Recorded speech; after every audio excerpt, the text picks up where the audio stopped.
Hello, everyone, and welcome to another episode of Work in Progress Wednesday, our weekly hobby stream thing. I am joined this evening by my lovely co-hosts, Darth Bob. Sorry, shit. Voices on Silent. Hello. Shane. Shane, you want to say hello? Hello. Hello. And Kajan. Kajan, you want to say hello? Hi everyone. Hello. Thank you both for joining. Also, my mic has seemed quieter than your guys' mic, so I've tried to adjust that, but hopefully I'm not gonna like blow anyone's eardrums because I have noticed that when reviewing the streams, you guys are at good volume and I'm just like low. That's interesting because I have to turn you down on Discord. You do? Mhm. Well, I also adjust your guys' volume on Discord. Maybe that's why. Use a percentage or whatever. I mean, on the Discord, you are louder than I hear you on the stream. I am louder than you hear me on the stream. Yeah, when I hear you on the stream, you're not as loud. Okay, so it must be in my settings. I'll just crank my mic. Crank there. See if I can get it closer to me. This is how the fifth member gets the stream. Yeah, well, I don't know. I turned up my mic level all the way in OBS, and my mic has a little dial on it, which is like, hold on. I think this is quieter. No, I don't know if that's quieter. I don't know if this dial does anything. Well, I think that dial is cranked to the max, so who knows? Yeah, so on tonight's and I got who's talking. That's what I'm missing. Had it up here just a second ago. That's not what I want. That's not what I want. Discord, come on.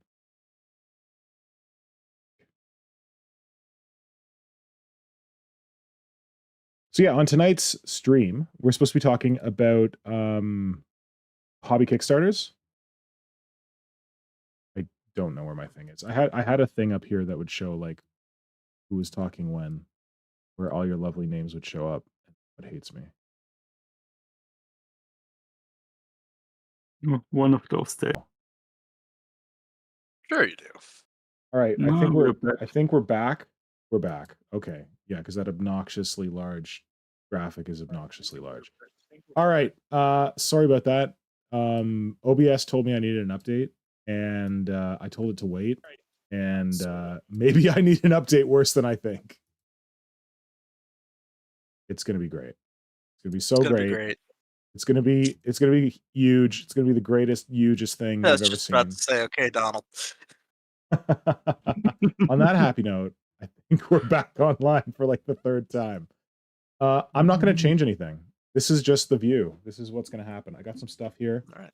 that I'm going to try to paint. I don't normally paint on stream, so I'm feeling nervous about keeping this in camera and shit. But the real point of this stream is to talk about hobby Kickstarters.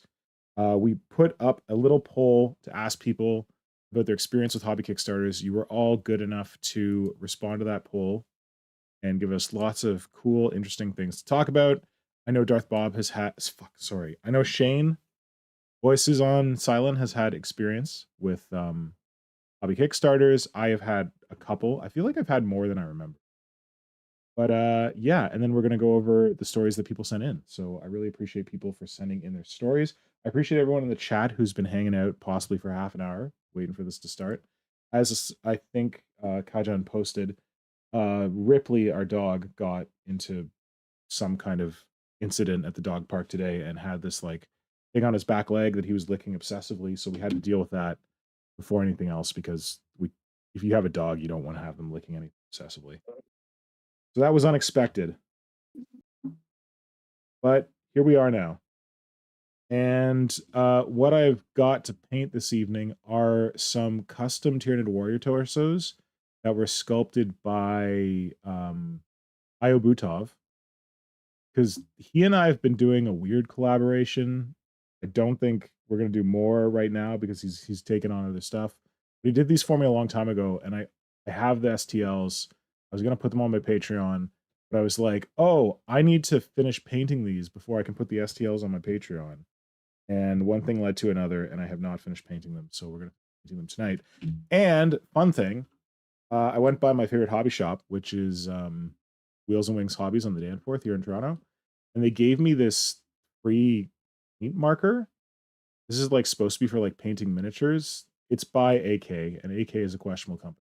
I did not spend any money on this. It was free. And I think they have these for like Gundam, but yeah, they were like, here, you want one? You can try it out and put it on your YouTube. I'm like, okay, sure. So I'm gonna see if I can paint Carapace with a marker and see if it's faster than painting. Huh. That's interesting. What's that? Yeah, I said that's interesting. Yeah, we'll see. Shane, you're really quiet. I'll try and fix that. Oh, am I? It's You not your can- fault. I think I just have you like turn way. No, you're at Oh, okay. I'm 122. putting my Are mic you? closer to my face. Are you away? Yeah, are you away from your mic? Because I have you like way high. Well, it's a headset, so it's like right next to my mouth at this Weird. point. So Okay, well, I'll just crank you even higher, and then the next time when you're not using it, we'll all get deafened. Kajan, I think your sound level's good. I hope so. Hope so too. If not, the chat can tell us. Hello, everyone in the chat. Thank you for joining. I see Tom and Diana are under the weather. That is not great. Sorry you're dealing with that. But we're glad that you're here with us this evening. About the acrylic paint marker you just showed off. Yeah. There are for watercolors marker which you can fill with watercolors, which also will work with acrylic ink and stuff like that. Cool. So you basically can fill your own paint into those I if like it's that. thin enough. You just need to clean it properly, or the acrylic will soak into the tip and clog the tip. But yeah, Okay. they're not expensive. So here we go. I'm gonna just get this out here, and it's ready to go. So it's like a bluey or color than I would normally use, but it's probably equivalent to like one of my middle steps when I'm painting Carapace. Like this guy. It's a little lighter than this guy. Sorry. So I use AK Pro Acryl. Sorry, not AK. Pro Acryl. Monument. I use Monument Hobbies paints. And because I just really like the coverage, they're like not use them, but you're familiar with the old school Games Workshop foundation paints. I think of them as similar to that in that they have solid coverage. You don't have to worry about not covering very well. okay, this rubs me the wrong way. What? Bright yeah, well, jade that depends on it's like blue. what? The color is named Bright God, no. Jade, and it's cyan. Anybody ever told you you're a misanthrope? You can literally find problems with everything. Yeah, I am. Kajan is not impressed. What else? I think it's because he's German. German. Yeah, our other Germans are a little jollier than this. Symbio's positively jolly. Anyway, so yeah, well, he is jolly for the two of us. So okay. Somewhere it needs to even out. Long story short, I have not done a lot of hobby in a long time. So I don't know that I have very much to report this week on like what I've gotten up to hobby. I'm gonna go with green oxide. So I have like 15 different layers here that I can like, if I'm feeling really fancy, I can like work my way all the way up. But it also takes a long time. Those are my layers. Ogres have layers. What? Said ogres have layers. Like an onion. Yep. So yeah, if I wanted to be really fancy on Carapace plates, I could go through like all these 5 colors, but usually I just like skip to the chase. Let's skip to the chase. So what I'm gonna do is I'm gonna first put the green oxide on there, and then I'm gonna come in with this pen and do like some of the Carapace with the pen, and I'll do the other part of the Carapace with bright jade, and I'll see how they compare.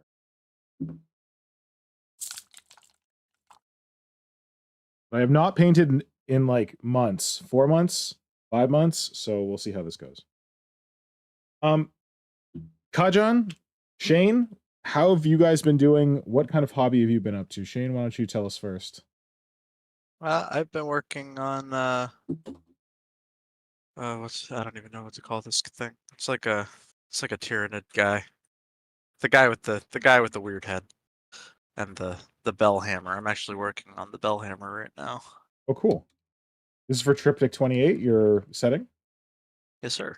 It Nice. is. And Kajan, what have you been working on?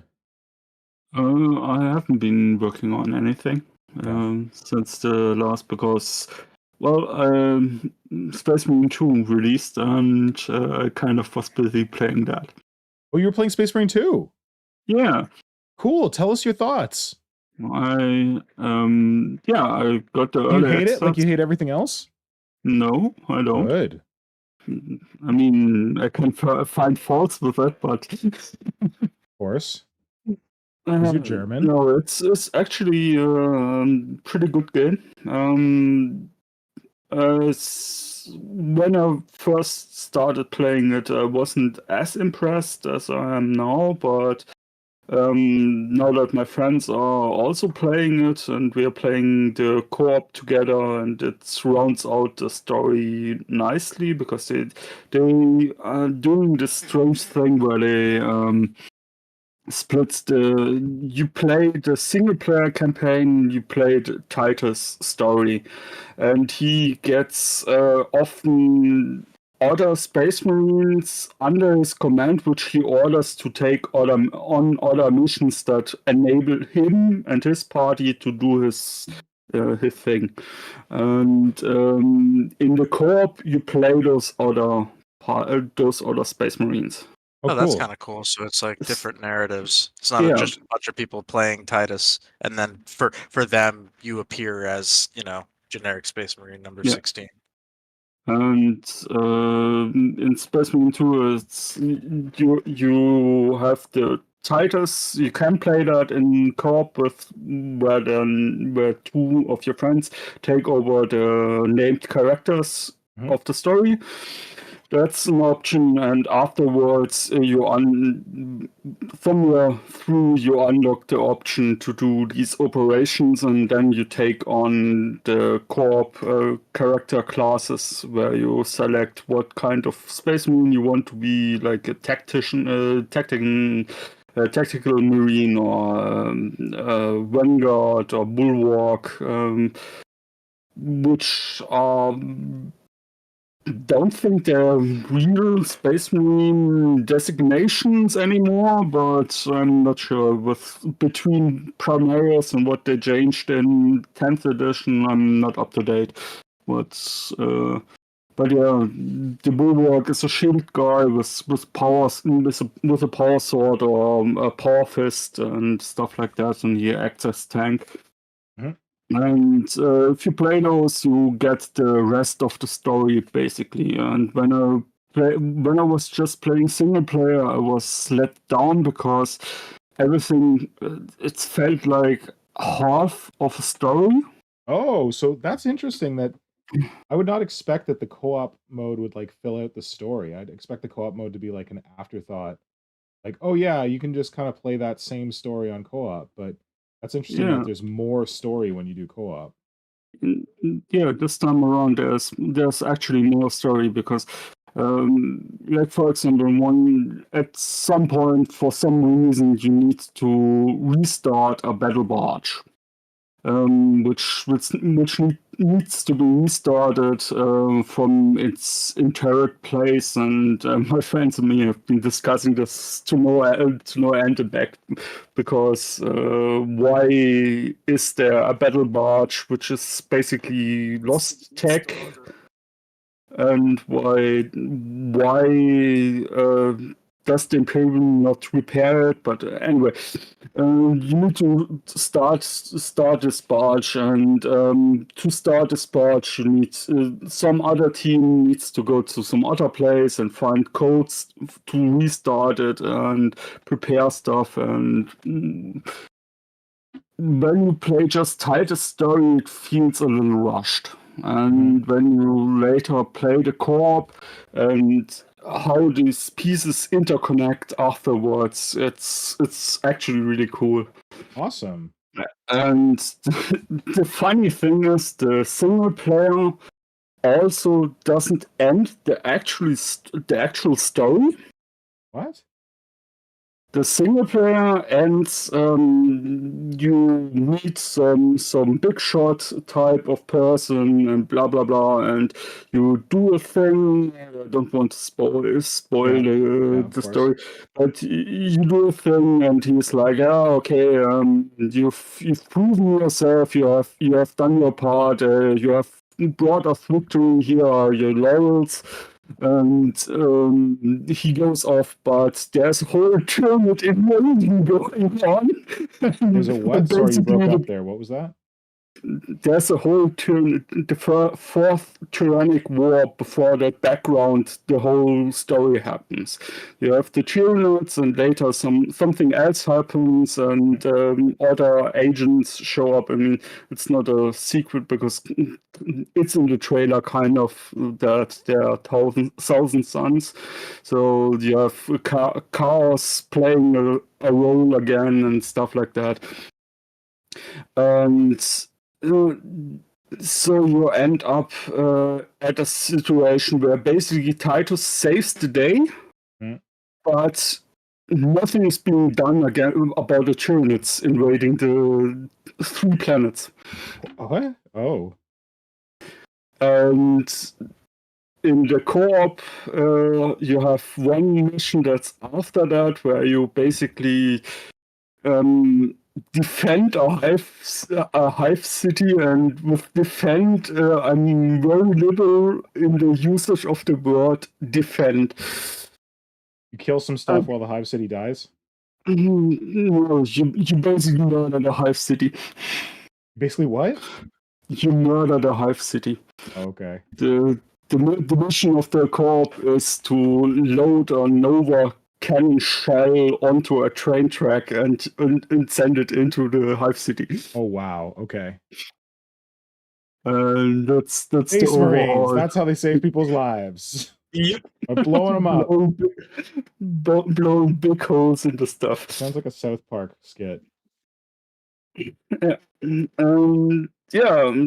But it's a nice capstone. I mean, it's not entirely over because it's the 4th Tyrannic War, but at least it's a better ending than, "Oh, Titus, you've saved the day. Now come with me. We have bigger things to do." And Titus runs off and basically leaves the war effort to other people to solve.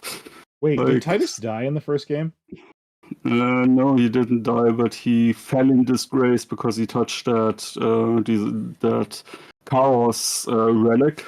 Oh, okay. And he's the only one that was left uncorrupted, and that's why the Inquisition put him under suspicion and what have you. And yeah. Okay. And the game opens basically with his return from the Death Watch to the Ultramarines. Okay.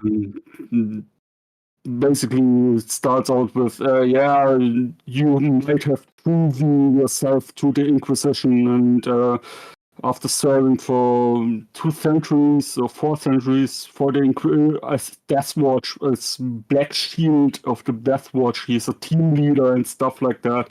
So he's a big shot, but at the Death Watch. And suddenly he's like, it's time to come home and prove yourself to your brothers. And Okay. that's how the story starts of Titus. Gotcha. And yeah. Cool. Thanks for the report. Wait, how are the Tyranids? That's the only thing I'm really. Oh, they're amazing. They're amazing. When I started out, purposefully let them kill myself a couple times, because if you as any good Tyranid fan would see those nice animations. Yeah, they're really cool because they have special attacks and stuff like that. So when you don't try to counter stuff, you see different death scenes at times. It's not a complete death animation thing, as one might know from other games, but still, it's nice to see stuff play out. The first big threat you encounter as a Ravener, and he's really cool. Ravner. Yeah, Nice. it's amazing because they really make him move like a snake. Yeah. When he's above ground and he can burrow down, and he will be jumping out of the ground to attack you and pin you, and then you have a quick time event you have to do and stuff like that. So yeah, it's great. And then later you encounter Lictor as boss enemy and the Carnifex and stuff like that. How was the Carnifex? Did it look like it was updated at all? Yeah, the Carnifex is looks modern, but it retains the old classic look. So they just like the Ravener, they sleeked it up. So it's more sleek and narrow, looking more agile. Yeah, it's fitting better with the new Tyranid design. Yeah. They are not as bulky as, they're claw-wise, they're not as bulky, they're looking more like scythe and less like clubs. Cool. And, yeah. Nice. And you fight gargoyles in the single-player campaign. You fight a neurotrope as boss enemy at some point. Gargoyles I already mentioned. Tyranid warriors are the main enemy type of what's not chaff. Chaff being gaunts and guns. There are no stuff, so no new Tyranids that I have seen. There's no winged prime. On the forum, someone told me that some of the Tyranid warriors I'm encountering are supposed to be primes. Yeah. But I'm not seeing that. Maybe they are named prime. It's possible. I also checked the entry for the 10th edition and realized that the prime is no longer an HQ option. So he is now just a squad leader. And only the winged prime is HQ as a proper leader. But there's also no winged prime, but Saber has promised to add more enemies to the game, and I suspect that will be the new Tyranids. Yeah. Cool. Because we also have no Neurolictor, no Neurogaunts, no non-emissary. There is a Hive Tyrant, which you will not encounter in the single player. That's solely co-op. Neat. Okay. And and Hive Tyrant looks the best. Nice. Okay. They also made it. It's much more sleek and narrow as a frame compared to the Carnifex. The Carnifex is more bulky, more like a wrecking ball. But the Hive Tyrant is almost looks a little bit taller than the Carnifex when in comparison. But he's now looking more agile, and despite being heavily wounded by the time you finally track it down, it's still a fearsome enemy. So they really did it justice. Great, glad to hear it. Yeah, and I like the game. So, well, I look forward to trying it simply for the Tyranid aspect. I have possible access to a PS5. One of my friends owns. I might be able to convince him to borrow my Switch and let PS5. We'll see. Yeah, it's definitely worth seeing as a Tyranid fan. Good. The tutorial area, the thing I did was I was basically doing a tourist run. I was walking through there, taking screenshots of the scenery. Cool. Tyranid scenery? Yeah, it starts you off in a jungle, on a jungle planet. So Yeah, you I have think we've seen that from the Tyranid infestation between the jungle, but Yeah. you also have old traces of war on this planet. So I came across a heavily rusted Medusa tank. Cool. For example, which was half buried in the swamp. So Nice. it's an amazing scenery, and later you enter the hives. Once you jump to the hive planet, that's when you will be more in urban areas, and then afterwards it's going to a tomb world where they entomb their dead and stuff like that. So it's mostly graveyards and stuff like. Mhm. It's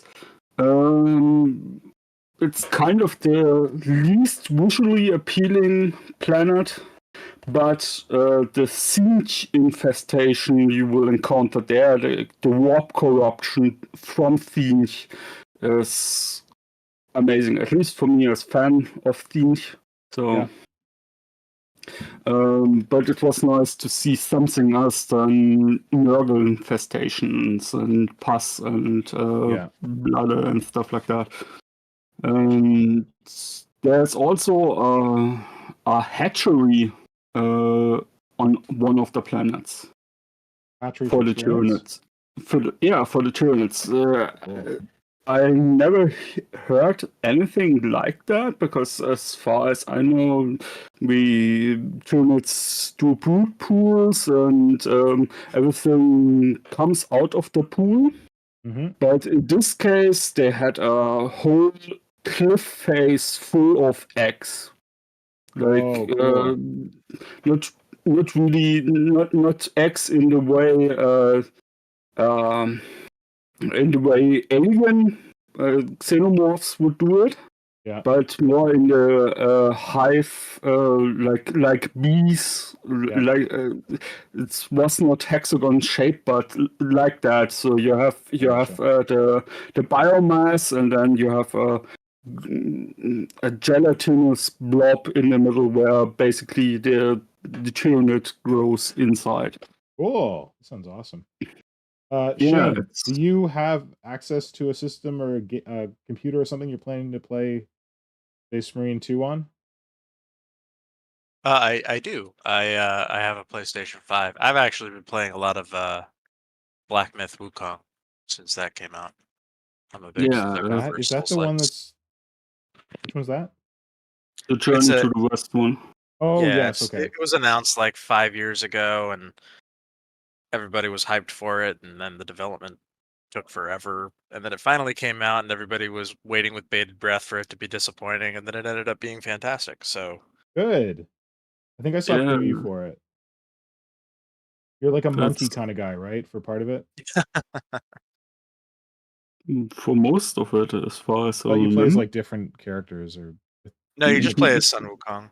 Well, you can transform into other, as far as I remember. Right? Yeah, you play as like a more or less. I forget what they call it. You know, I mean, the game is very clearly derivative of Souls-likes, but they call him like the more or less the chosen one, and you're like each chapter you like collect a different symbol of. In Chinese mythology, the Wukong gained 7 different types of immortality, and like in the different chapters, you're like gathering the different aspects of his immortality. Cool. And like slowly becoming, him. But it's really fun. It pays a lot of great respect to Journey to the West and and Chinese mythology in general. I Is it will a say my Chinese one developer? criticism of the game is that I feel like the English translation is a little bit sketchy at times, but I mean that's kind of par for the course with a lot of Chinese import games because this game was made in China. Yeah, okay. But otherwise, I think it's pretty good. The English voice acting is horrific. I had to turn on subtitles and turn on the Oh, Chinese damn, voice acting okay. because which is disappointing because like the overworld enemies also talk, but they don't subtitle those, so like I kind of miss out. But I just as soon as I saw the first cutscene in the game with the English voice You were acting, like, I was just "Nope, like, nope." this sounds like Resident Evil 2 from the 90s. Like this is horrible. Okay. So I had to turn on the Chinese voice acting, which is really solid. The Chinese voice acting is awesome. They clearly put a lot of work into finding like really talented voice actors in Nice. China. Cool. Yeah, I saw a preview for it, and it looked really neat. Yeah, it's fun. I think it's a lot more accessible as well than maybe a lot of Souls games. I've always said that like Elden Ring is probably the most accessible of like the From Software proper Souls Is games. that because you don't die really easily? Well, yeah, you can. I mean, I a lot of people say that Elden Ring is easier than like the earlier From Software games. I don't agree with that at all. I think a lot of the bosses in Elden Ring are hilariously more difficult than any of the previous iterations. There's Yeah. just like a lot of little quality of life things in Elden Ring that I think make the experience a little bit less frustrating for newer players. Yeah. There's a lot more. They call them sites of grace, but they're basically bonfires.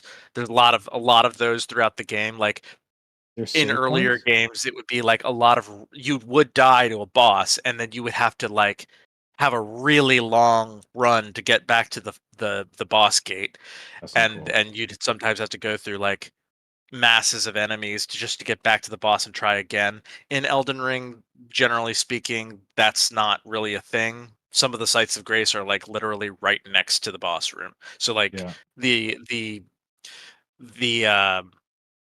I guess like the attrition of trying to defeat that hard boss feels a lot less frustrating and a lot less daunting because there's a lot less obstacles towards, trying again.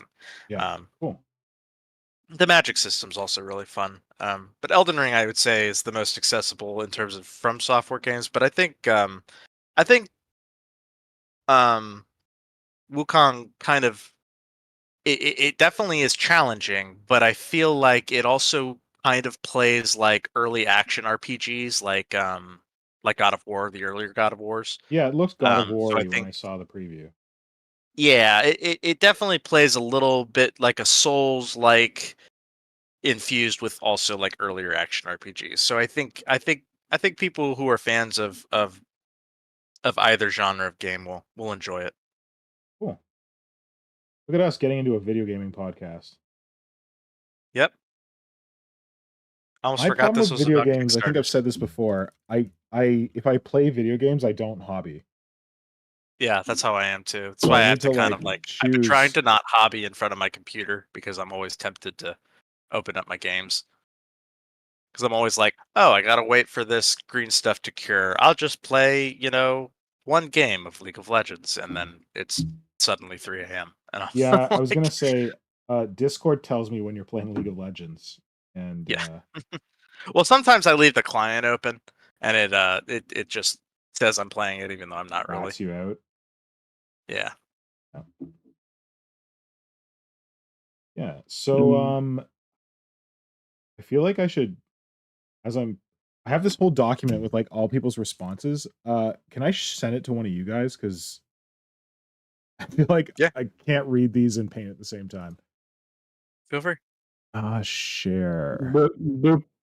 Before we start that, Yeah, we yeah. have a question in chat. Oh, thanks. Dragon asks, if you get to chat, I magnetized a head hormagaunt head to fit on my tyrant's head, and I'm starting to work on a second head for it too. So I'm not quite sure. If there was a What's the question in there. Or Yeah, rather, like, I imagine it Radon's was a telling us? question. It started off like a question. Can you both send me your best email address for a Google document in our Work in Progress Wednesday chat on Discord? And I'll put it in. I just sent it to you via PM. Oh, okay, gotcha.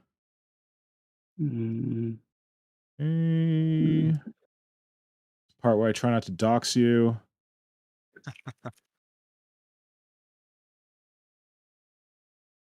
I think that if I do this, it will allow you to look at this.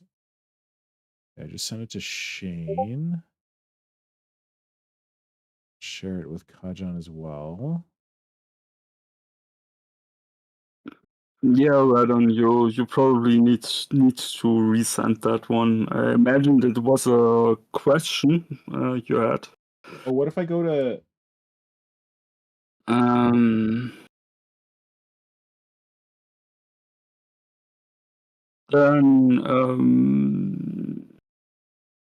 Wormers criticized the painting scheme by asking, I wonder if Mr. Pink is going to paint some daisies among all that green grass. Green grass? What? Because what I'm painting looks like grass? Huh? Yeah. He was making a joke. Yeah, the striping. Haha. So funny, Vermis. Haha. Vermis also said, our monkey guy, it's the monkey kind of guy. The monkey kind of guy? Yeah. King because monkey. he's Wukong. Listen, all I know about Journey into the West is the parts of it that were ripped off for Dragon. Yep. Yeah. Which is a lot of it. Which is basically all of it. At least the first, before the non-C part, I believe, when it's his childhood. Yeah. Oh, sorry, not Dragon Ball Z. Dragon Ball. Yeah. That's basically Goku in general is just Son Wukong. Yeah. He's even called Son Goku. Like. Yeah. Feel bad. I feel like I should know more about Journey into the West. But... Or it tells me there was a really great like TV series for it that I just know. Well, Black Sun is a nice. It's kind of like let's make a dark fantasy riff on Journey into the West. I mean, Journey into the West is basically the Chinese version of Lord of the Rings. At least that's my understanding of it. Isn't it way older? Oh yeah. Yeah. But it like culturally speaking, it's the closest equivalent would be Lord of the Rings. It's not really like a religious. I mean, I guess elements of it have like religious significance, but like to the Chinese people. But it's mostly kind of like one of those like classical fantasy stories that's like really defined a lot of the their mythology and societal cultural significance and all that stuff.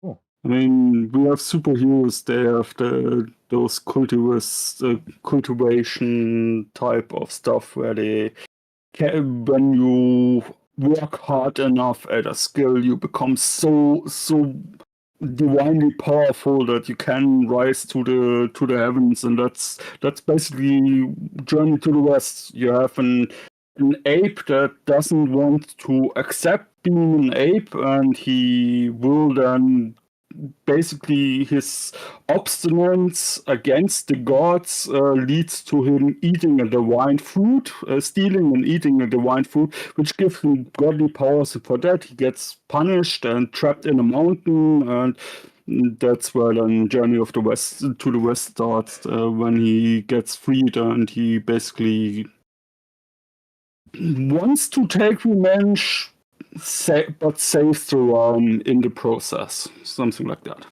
But saves the world in the process? Yeah, the realm, the mortal world is in peril by the time he gets reawakened.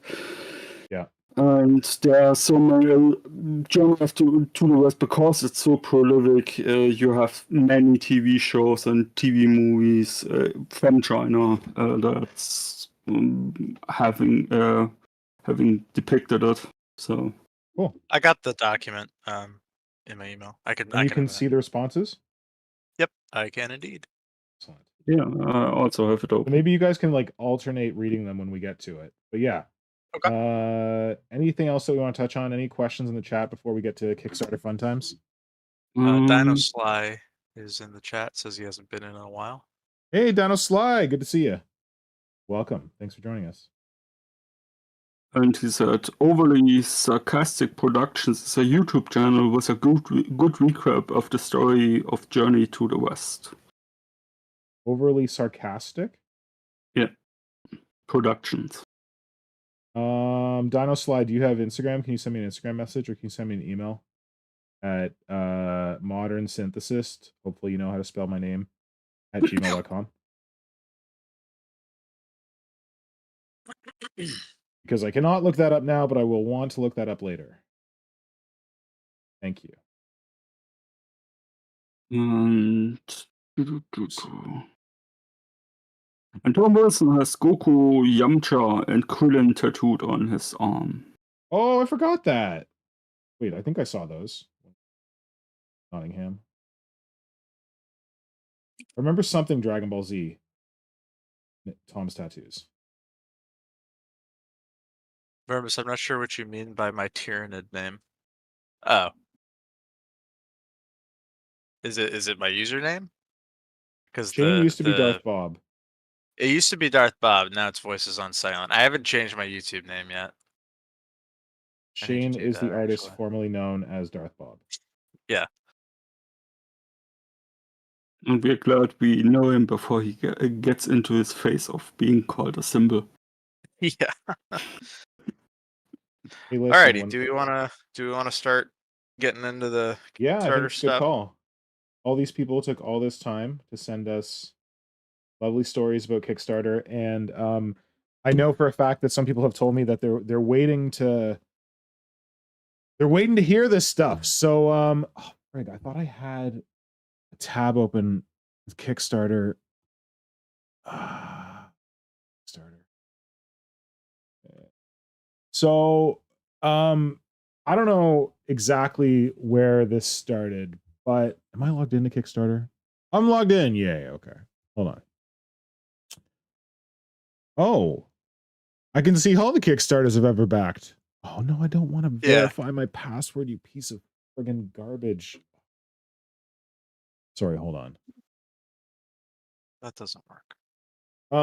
Yeah, so Kickstarter, Flynnhammer had this idea to talk about Kickstarters, and though we said like, oh, give us your Kickstarter hobby, like horror stories, whatever, that was probably just clickbait.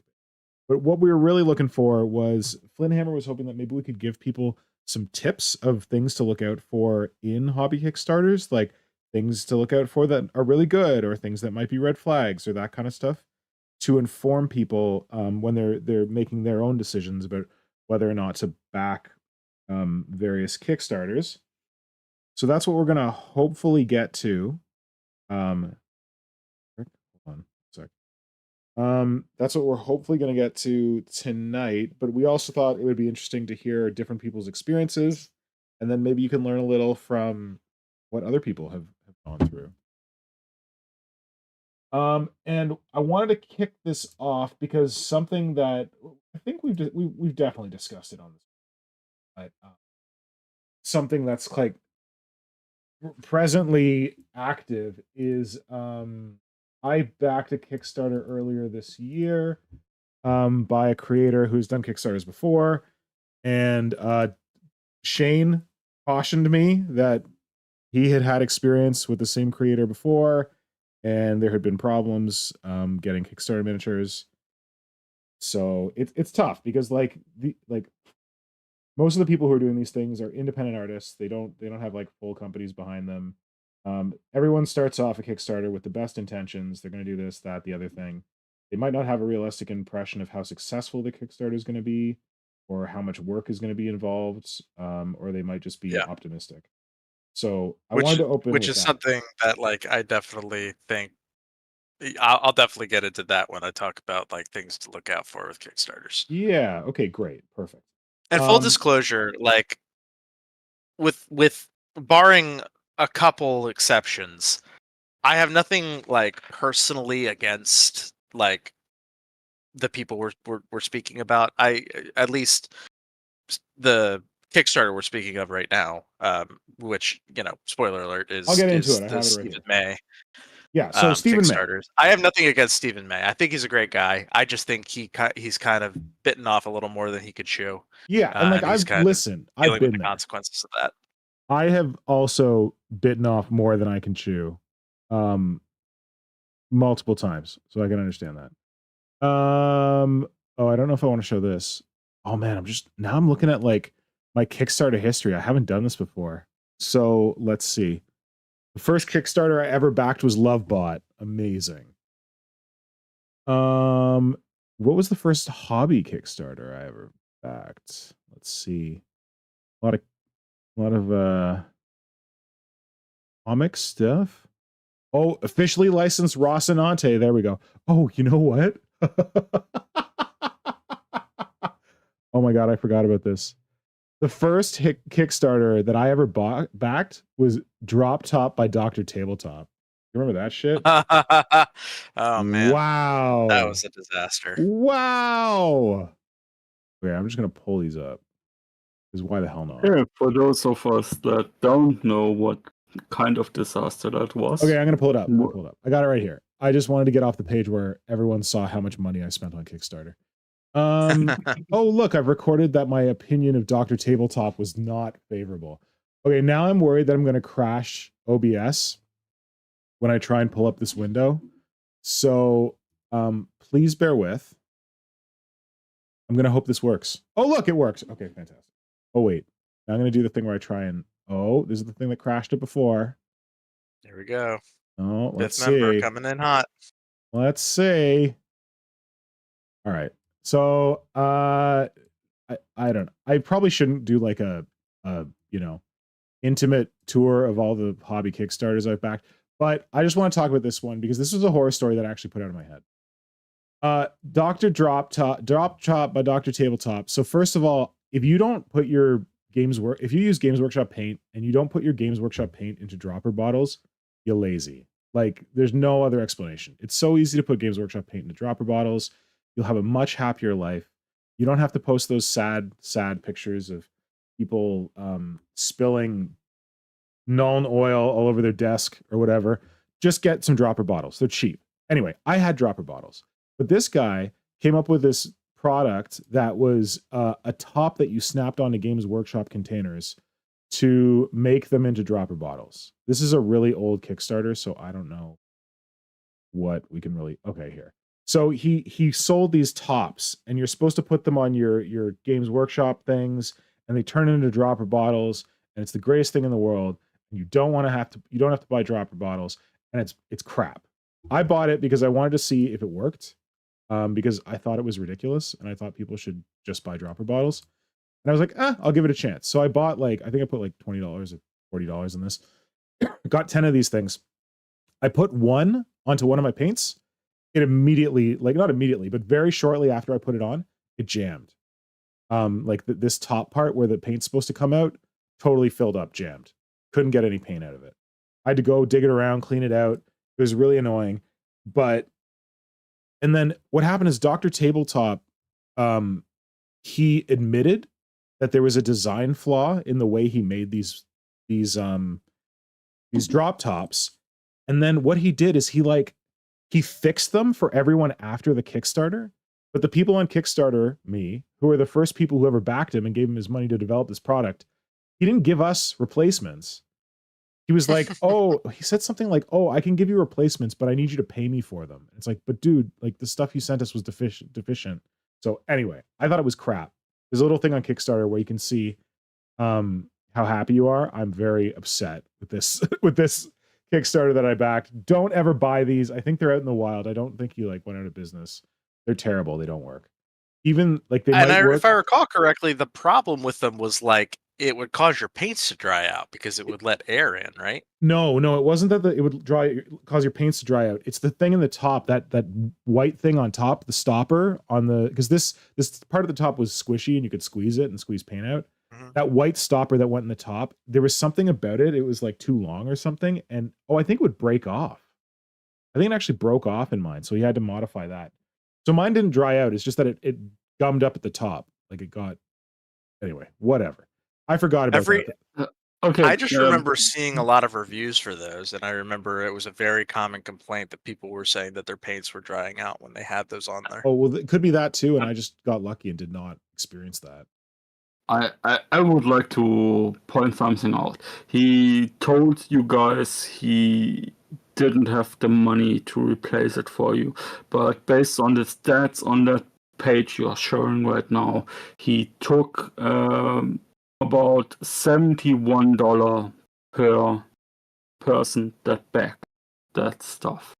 Yep. And nobody can tell me that $71, even if you get 10 or 12, 10 or 20 of these tops, that stands in any relation to the cost of the product.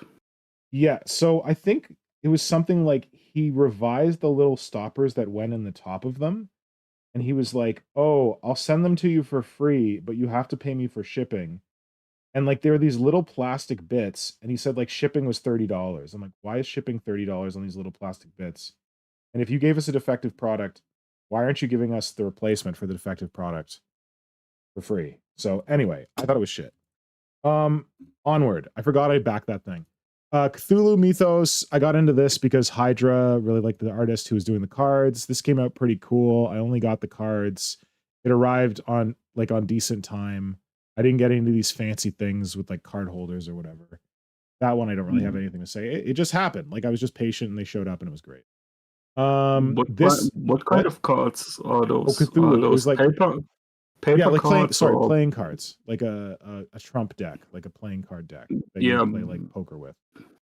Yeah, but meanwhile you can also get them printed on plastic cards, so no, they it wasn't are plastic. It was traditional bicycle style. Okay. Bicycle style paper cards. Yeah.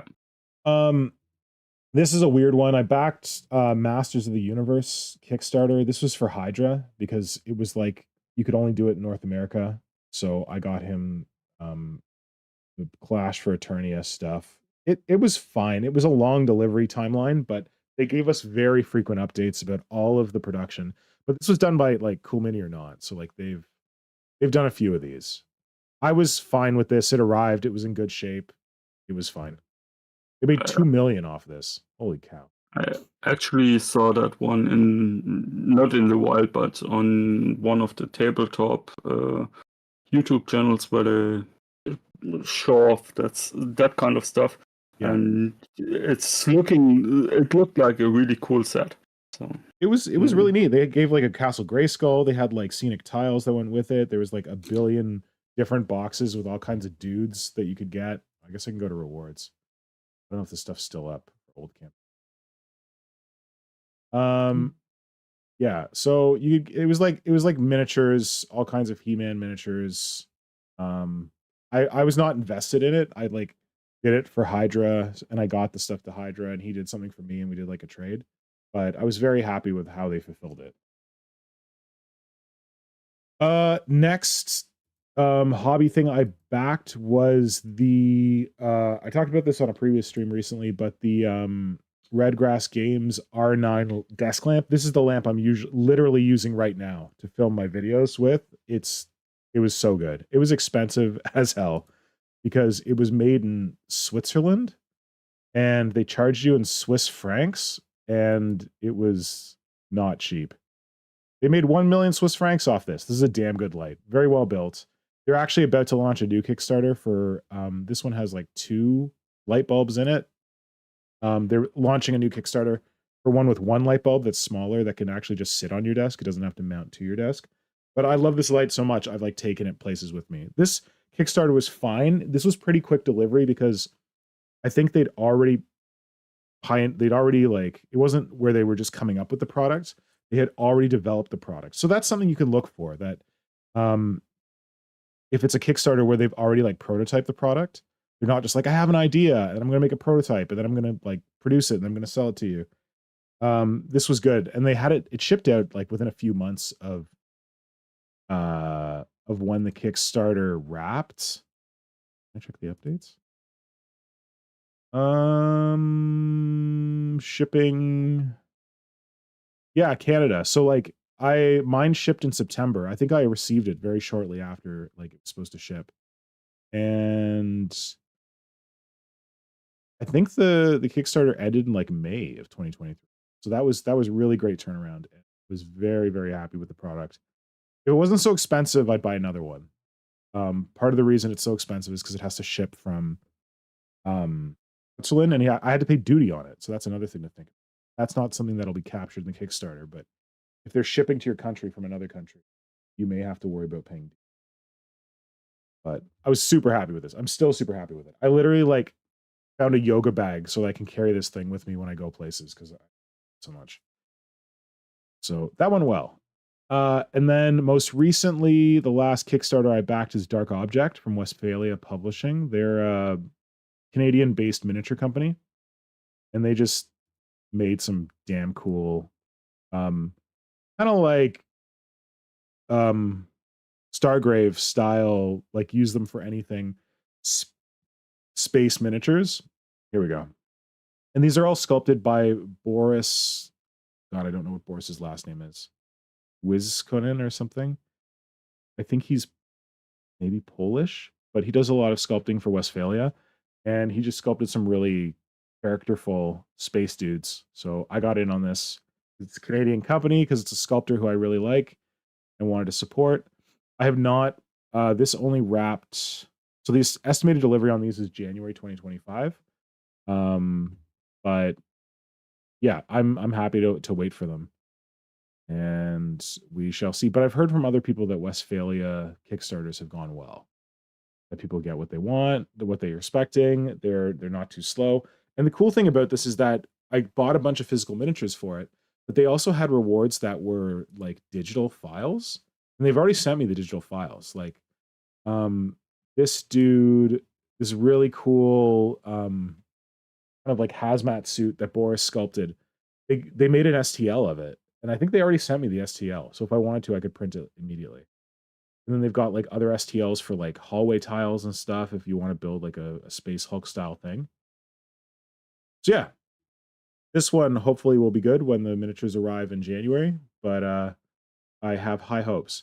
So with all that out of the way, I want to talk about the one hobby Kickstarter that I backed before that. And this is the Kickstarter that Shane was referring to. VoicesOnSilent was referring to. You can see right at the top here that I backed this project. And how do I feel about this project so far? Not great. And that's just because you may have seen these earlier in the year. These are done by Dead Earth Miniatures, which is Stephen May's company. He did these really cool miniatures that were kind of like classic Space Marine scouts, but updated. And you can see here, they're awesome. Like, they're really cool miniatures. I hate Space Marines, but I need to have these in my life because I like the classic Space Marine scouts with their whole like mohawk thing.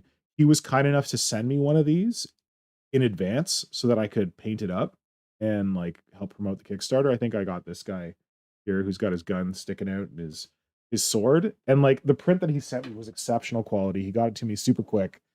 He was very generous sending it to me. I was very happy with it. Yeah. So the issue with this Kickstarter is that this wrapped in January, I want to say, of 2024. And the estimated delivery date for these miniatures was March. So the Kickstarter wrapped in January, and he was telling people that he was going to get them their miniatures like 2 months later, which did not. Oh, here, December 4th, 2023. Project funded successfully. And when I backed it, the estimated delivery was March. And I was like, oh, okay, I don't think they're not going to actually get here in March. Maybe like March, April, something like that. But what happened is that this was super successful. I think he only ran it for 10 or 15 days.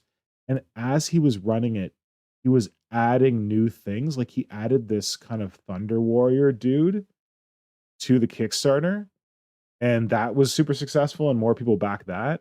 And he just kind of kept adding stuff. But there's stuff that was from the original like rewards that he offered people where he said that we were going to get something, but he never actually showed the sculpt for it. He was like, yeah, you're going to get this, you're going to get that, you're going to get the other thing. But we still, to this day, like it's September of 2024. We don't know what these miniatures look like. And, okay. So he has been giving us updates once a month kind of since it wrapped. I honestly wonder if Kickstarter sends him a reminder to update people, because for a while it was like clockwork, like end of January. Oh, we didn't get one in February, but March, and then April, and then end of May, end of June, end of July, end of August. Oh, that's end of August, and then September.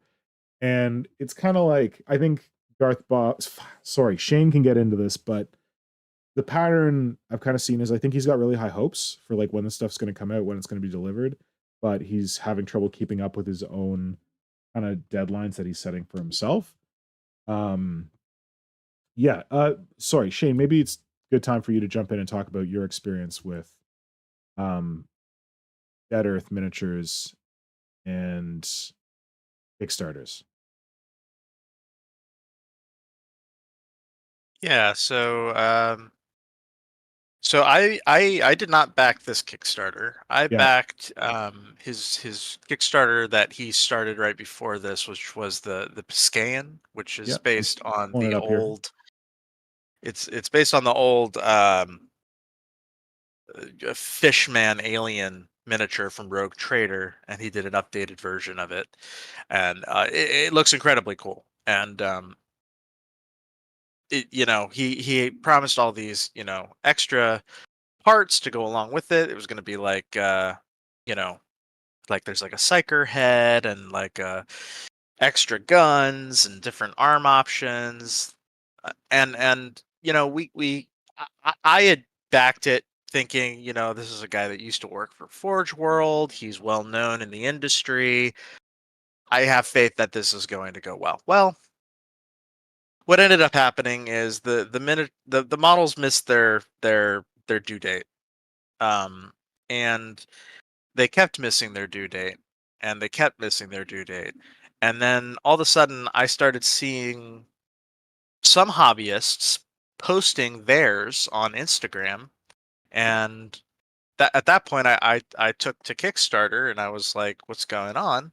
Seeing a lot of comments from a ton of people saying that they also haven't received theirs.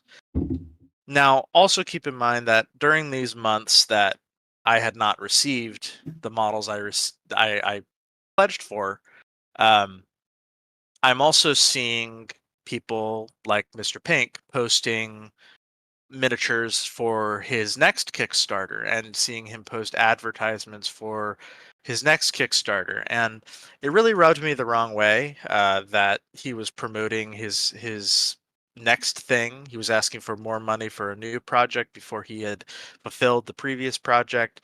And all the updates that we were provided were more or less, oh, I'm mailing them next week, I'll send out tracking numbers. That didn't happen. Oh, I'm mailing them out next week, I'll send tracking numbers. Oh, they got lost in the Black Friday shuffle. The packages got lost. I got to resend the packages. And I finally did get the models almost, I don't even know when I got them. It was probably in March or so. When I think the due date or the delivery date was something like, let's see, when was it? When was the delivery date? Oh, I It's don't know been if I so can see long this. now that I can't even This remember. is estimated September. delivery 2023. Oh no, wait, September that's of last year. That's the Bounty Hunter. September 2023. Yeah. Yeah. So yeah, I did finally get the models, but I've been also keeping an eye, and I will say that when I did get the models, phenomenal quality. The miniatures are basically flawless.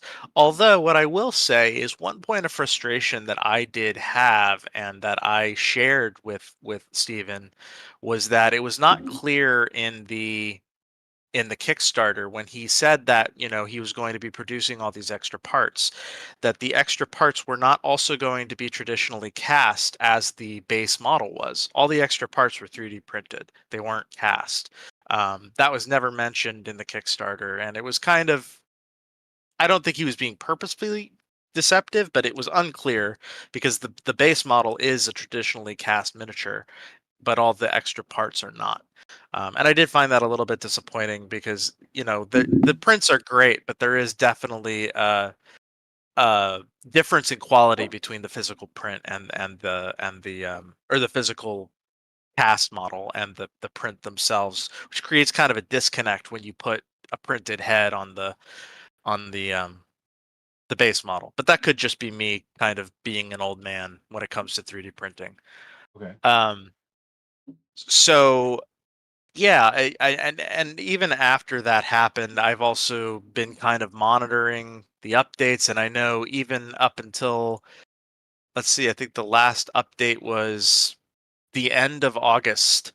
He On was your still Kickstarter? posting updates. Yeah. Um, he was still posting update in August saying he's shipping. I think the last update said he shipped everybody's models on by August 26th, but we're talking 3 or 4 months after I received mine, people still hadn't received theirs. Yeah. And my main frustration with that whole process was just like it kept seeming like he would be like, oh, I'll do it tomorrow, oh, I'll do it tomorrow, oh, I'll do it tomorrow, I'll do it tomorrow. It was like constantly promising like, hey, I'm sorry for the delay, I'll get to it tomorrow. Hey, I'll get back to you on Tuesday when I'm in the office, and then it's Thursday and I still haven't heard back from him. So just I think he was overwhelmed, and I think he didn't realize how much he was like biting off. I think, and this is kind of something that like I did want to bring up, just as a general thing to look out for in Kickstarters is look at what the person's, if you can and you can research it, look what the person's background is in the industry, because I've seen a lot of cases where artists will think, oh, I could just sculpt miniatures and start a Kickstarter and make a lot of money. But when you have no real, experience doing the marketing, doing the production of the models, doing, quality control checks, even just packing models up and shipping them out is an endeavor. They haven't, companies have entire departments for just that. Yeah. And I think that's what Steven ran into was just like, I don't think he fully comprehended the scope of what he was getting into. And I think Yeah, another and like thing, you did your research, and like he worked at yeah, Forge World, like he fit in the industry, but he doesn't right, have the experience of producing his own miniatures, yeah, like exactly, and distributing them. exactly. And the other thing, and this is also just a general thing that I think plagues a lot of Kickstarters, and it was especially prevalent, you know, during the early days where Kickstarter really became the main platform where up and coming miniature artists and miniature companies wanted to get their start, is a lot of people fall into the trap of stretch goals. What Yeah, happens is that they create a Kickstarter for, say, 10 models, yeah, and they're like, okay, I have a $30,000 goal for these 10 models, and maybe I'll create, say, 4 stretch goals at $2,500 increments up to 40,000 in case I get a little bit of extra money. And then what happens is they get enormous response. They get $60,000 in the first 3 days of the Kickstarter. And rather than just being like, okay, I'm going to use this money to produce more of what I had already planned to produce to compensate for the demand, what a lot of them will do is they'll create new stretch goals. Be like, oh, well, I'm getting all this more money. I have more money. I can produce more stuff. I'm just going to create these stretch goals that are going to, go along with the extra money I'm making. But the problem is a lot of them don't take into consideration how that's going to affect their production time, how that's Yeah. going to affect the amount of time that the Kickstarter is going to take. And what often happens is that, they say they're going to deliver in 9 months, but all of a sudden now they've got 14 months worth of work because they've unlocked so many stretch goals.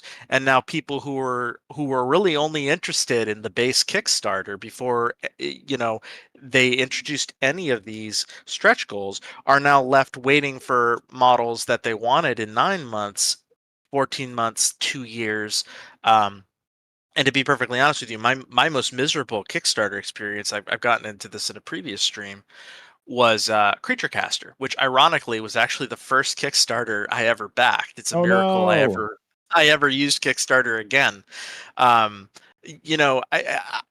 Creature Caster was I think a combination of a ton of issues, but one of the big ones was that Jeremy Glenn, who's the artist and founder of the Kickstarter, he had run a company called Ultraforge, which did a lot of like totally not demons for Warhammer miniatures, and he decided to found a new company. I don't know what reason that was. That kind of makes me wonder now, like, why exactly did he drop that company? But anyways, so he founded a new company that he was trying to get kind of brought up through Kickstarter, and there was going to be I think something like 6 or 7 models, and then he saw the enormous response he got, and then all of a sudden there were stretch goals like a Kickstarter exclusive alternate heads for all the models, and then there was all of a sudden alternate weapons for all the models, and then all of a sudden 2 new models showed up to compensate for the money he was getting, and then 2 more models showed up, and once the Kickstarter ended, at first Jeremy was really, really communicative. He would do live streams like Google. I think this was like in the time when like the Google social media thing was kind of taking off. So he would do like Google streams. This was kind of before Twitch. And he would like YouTube. show sculpting of Yeah. how he was sculpting the miniatures. And he did all digital sculpting. It was not physical. And at first it was really good, but then we started getting closer to the due dates, and there was still no sign of like production had really started, and people were starting to get worried.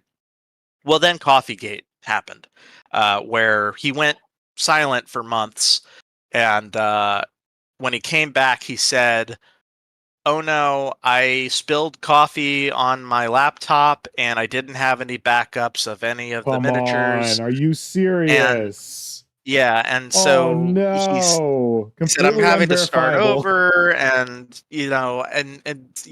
I get it. Accidents happen, but given what Uh, continued to happen afterwards, I have some suspicions that this was BS.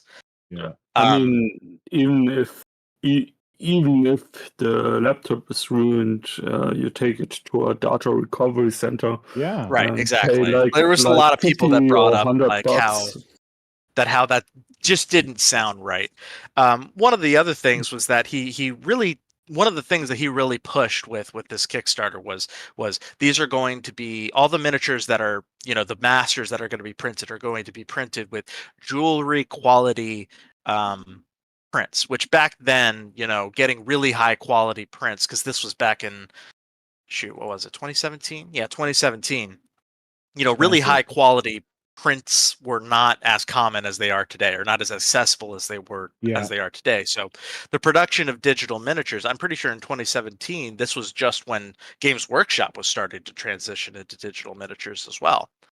And so like the appeal of having these brilliantly sculpted digital miniatures that are going to be then master printed and then cast in high quality resin, the highest quality jewelry quality resin, um, was really enticing for a lot of people, especially because the designs were really cool. Yeah. And then he like a few months after Coffeegate happened, he announced that there was a falling out with the original casting company, and that he was trying to find a new alternative. And then he kind of never really filled us in on who the alternative he found was. Came out later that it was like just like some random place down the street from him. Although some people speculate that it was not a real company, that it was basically just Jeremy doing it in his basement. Yeah. And then there was also things where he would just go silent for months and months at a time.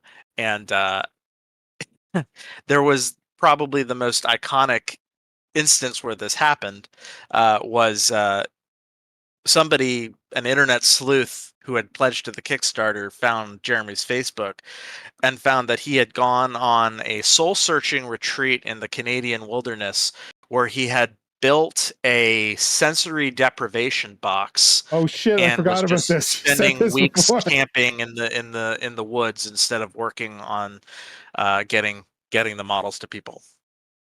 And then when the models did get to people, eventually, I think a year and a half, almost 2 years after it was promised, they were crap. Absolute garbage quality. Horrible mold lines and mold slippage. The mold release on the models was so caked on, your hands felt oily after touching them. Oh, gross. And Wait, you backed by this? this point, sorry, say again. You backed this? You did back this. Oh yeah, I backed this. I received 2 models from this. Barely. I barely qualify what I received as a model.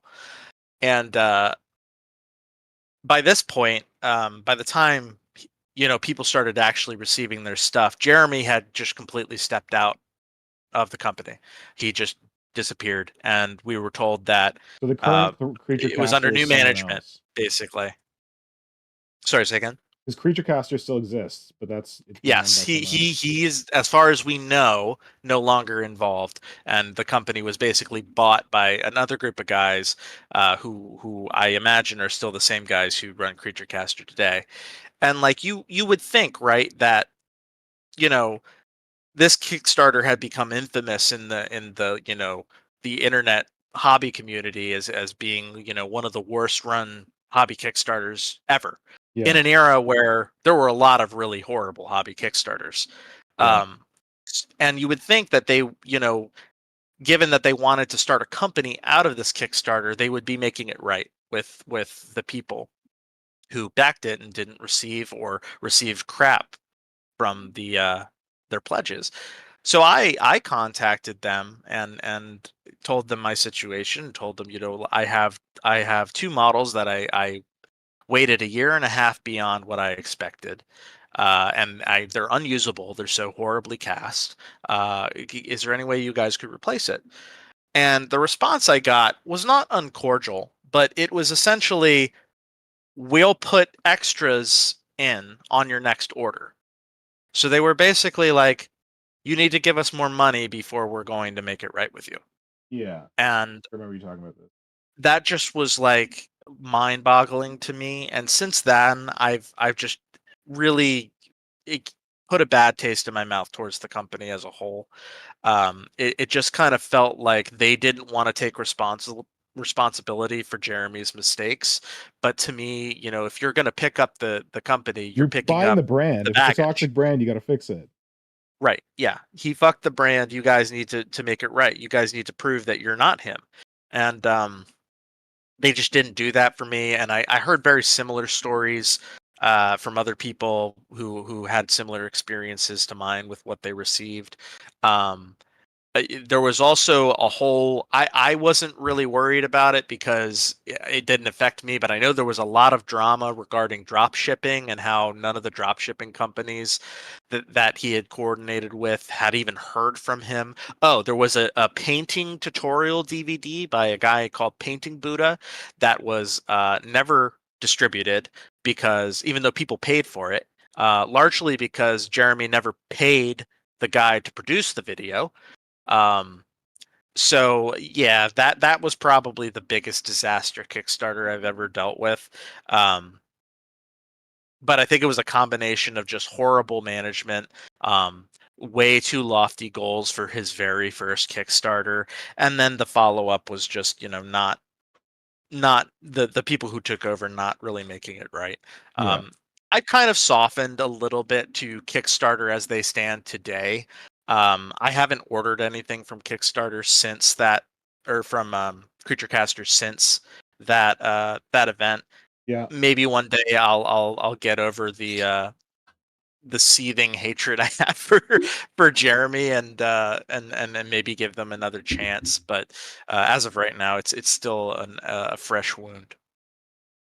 But Understandable. yeah, that was the worst experience I had. I've backed.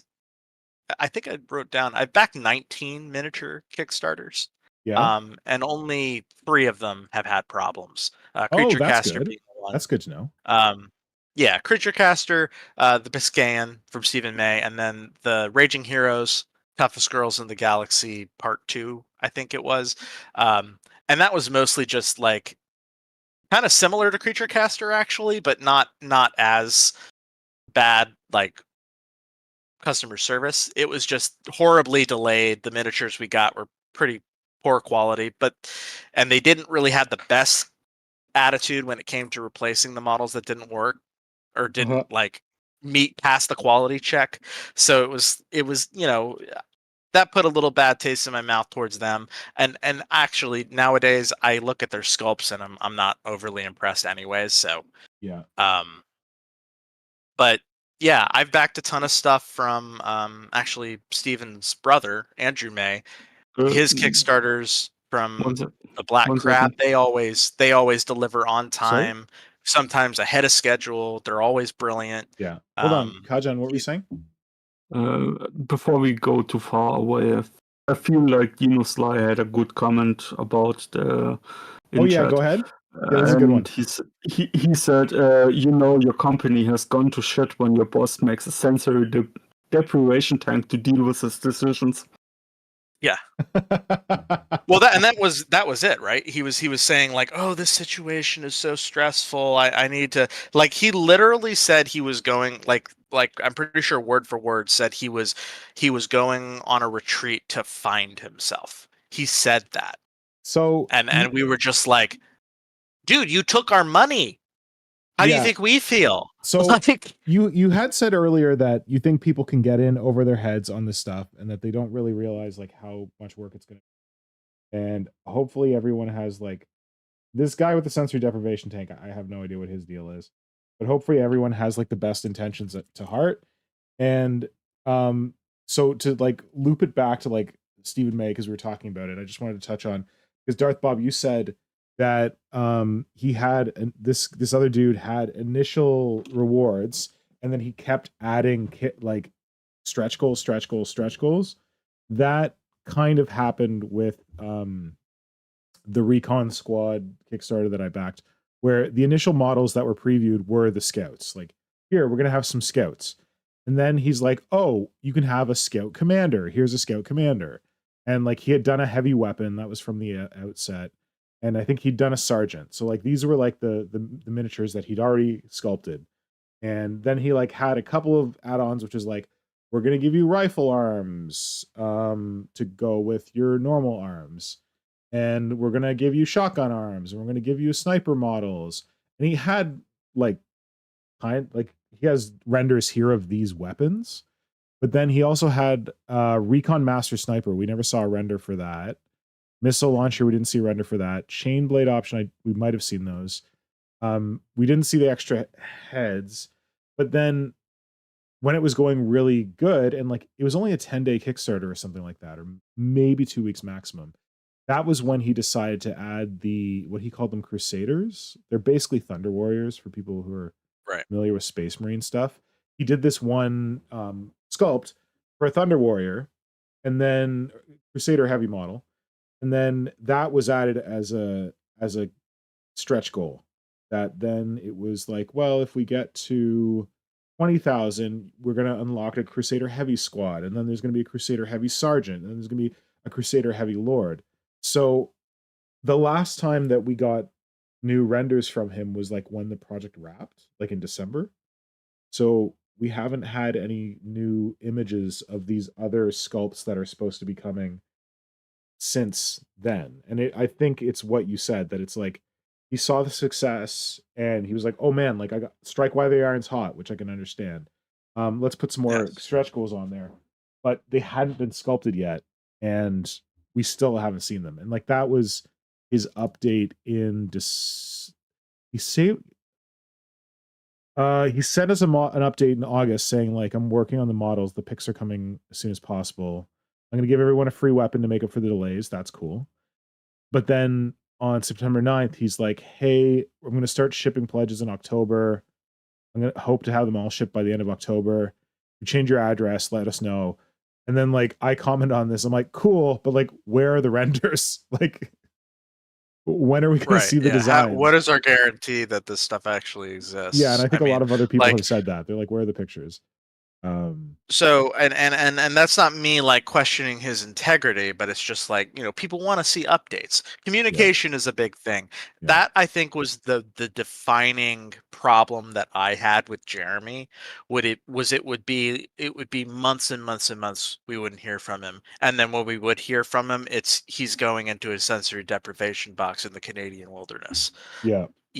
Like it's and then I think shortly after that it was like he posted one more update and then we didn't hear from him for 2 months, and then the next update was he's gone.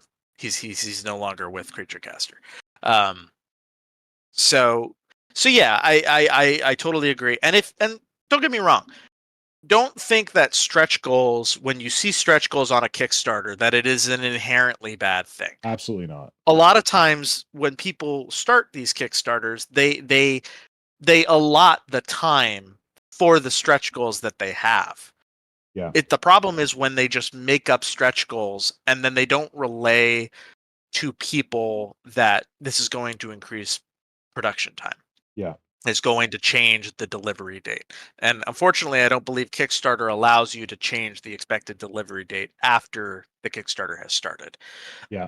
There was one other Kickstarter I wanted to talk about. One thing I just wanted to mention is that for people who haven't backed a Kickstarter before, Kickstarter, in their little terms of service, you have no recourse if like your thing, I don't know, there might be some recourse, but I'm pretty sure my understanding is if your Kickstarter doesn't deliver what it says it's going to deliver, I don't think there's any like recourse from Kickstarter itself, right? Yeah, no, Kickstarter like takes you no assume responsibility. all risk for whatever you're backing.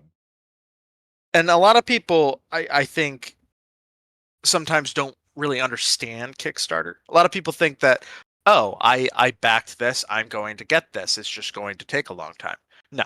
Kickstarter is basically a platform where you are an investor investing in a product. And sometimes investments pay off and sometimes they don't. Yeah. So you always have to keep that in mind that, yeah, they always tell you rewards are not guaranteed. It's up to you to kind of judge whether or not you're making a good investment, as with all investments in life. But yeah, so one Kickstarter I did want to talk about, because We do need to get to people's maybe stories too, so let's like just the last one, because it's one that I just got delivered to me fairly recently. Was the first Trench Crusade Kickstarter. Yeah.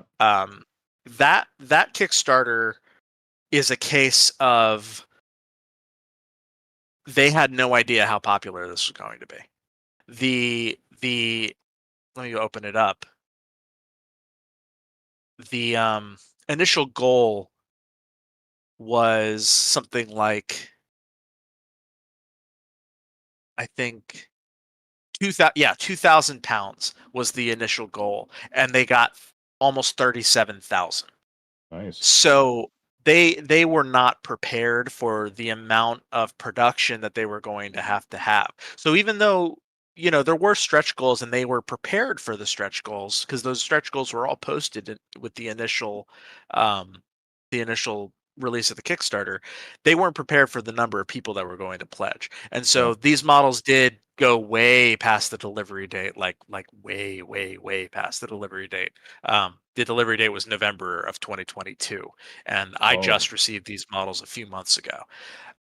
So it did take a long time, and I understood why a lot of people were frustrated. But I think it was more a case of just they were not prepared for the, it was basically like a couple guys in their basement. They had no intention of this becoming like a huge thing. And now, of course, Trench Crusade throughout Instagram and on Facebook is becoming like a very big thing. And they're planning their next Kickstarter.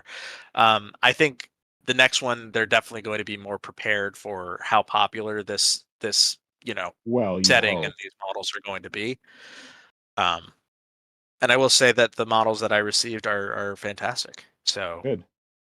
while I think a lot of people kind of, you know, maybe in some way, rightfully so, kind of shit on that Kickstarter, I think it I don't think it's fair to completely blame them for what happened. I think they just weren't prepared for it to fund itself, almost 20 times over, Yeah. so. And But they were also very communicative with updates too.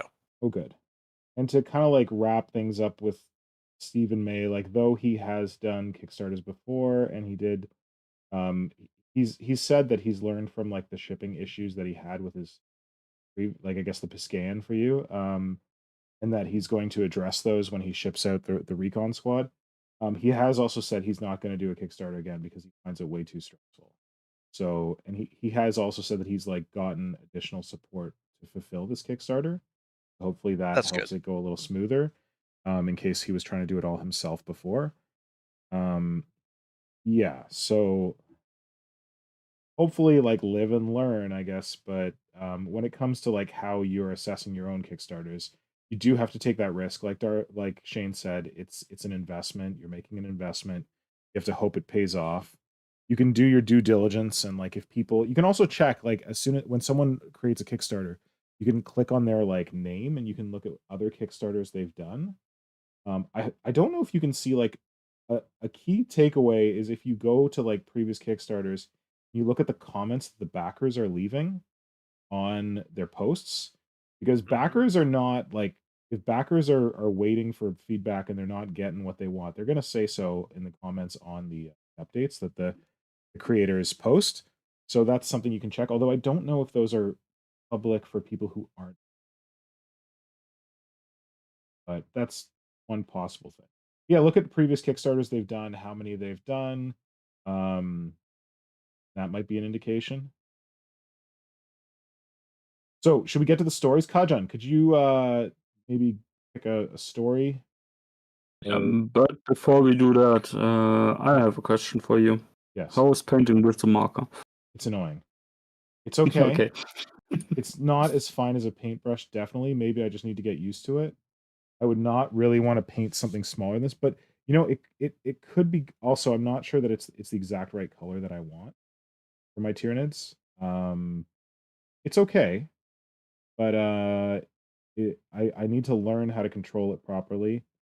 I think it would be easier on larger models. I think this color will work because what I do is like I do one final highlight after this, which I'm gonna have to do with a paintbrush because I don't have a marker in that color. And then I wash everything with contrast that I've watered down.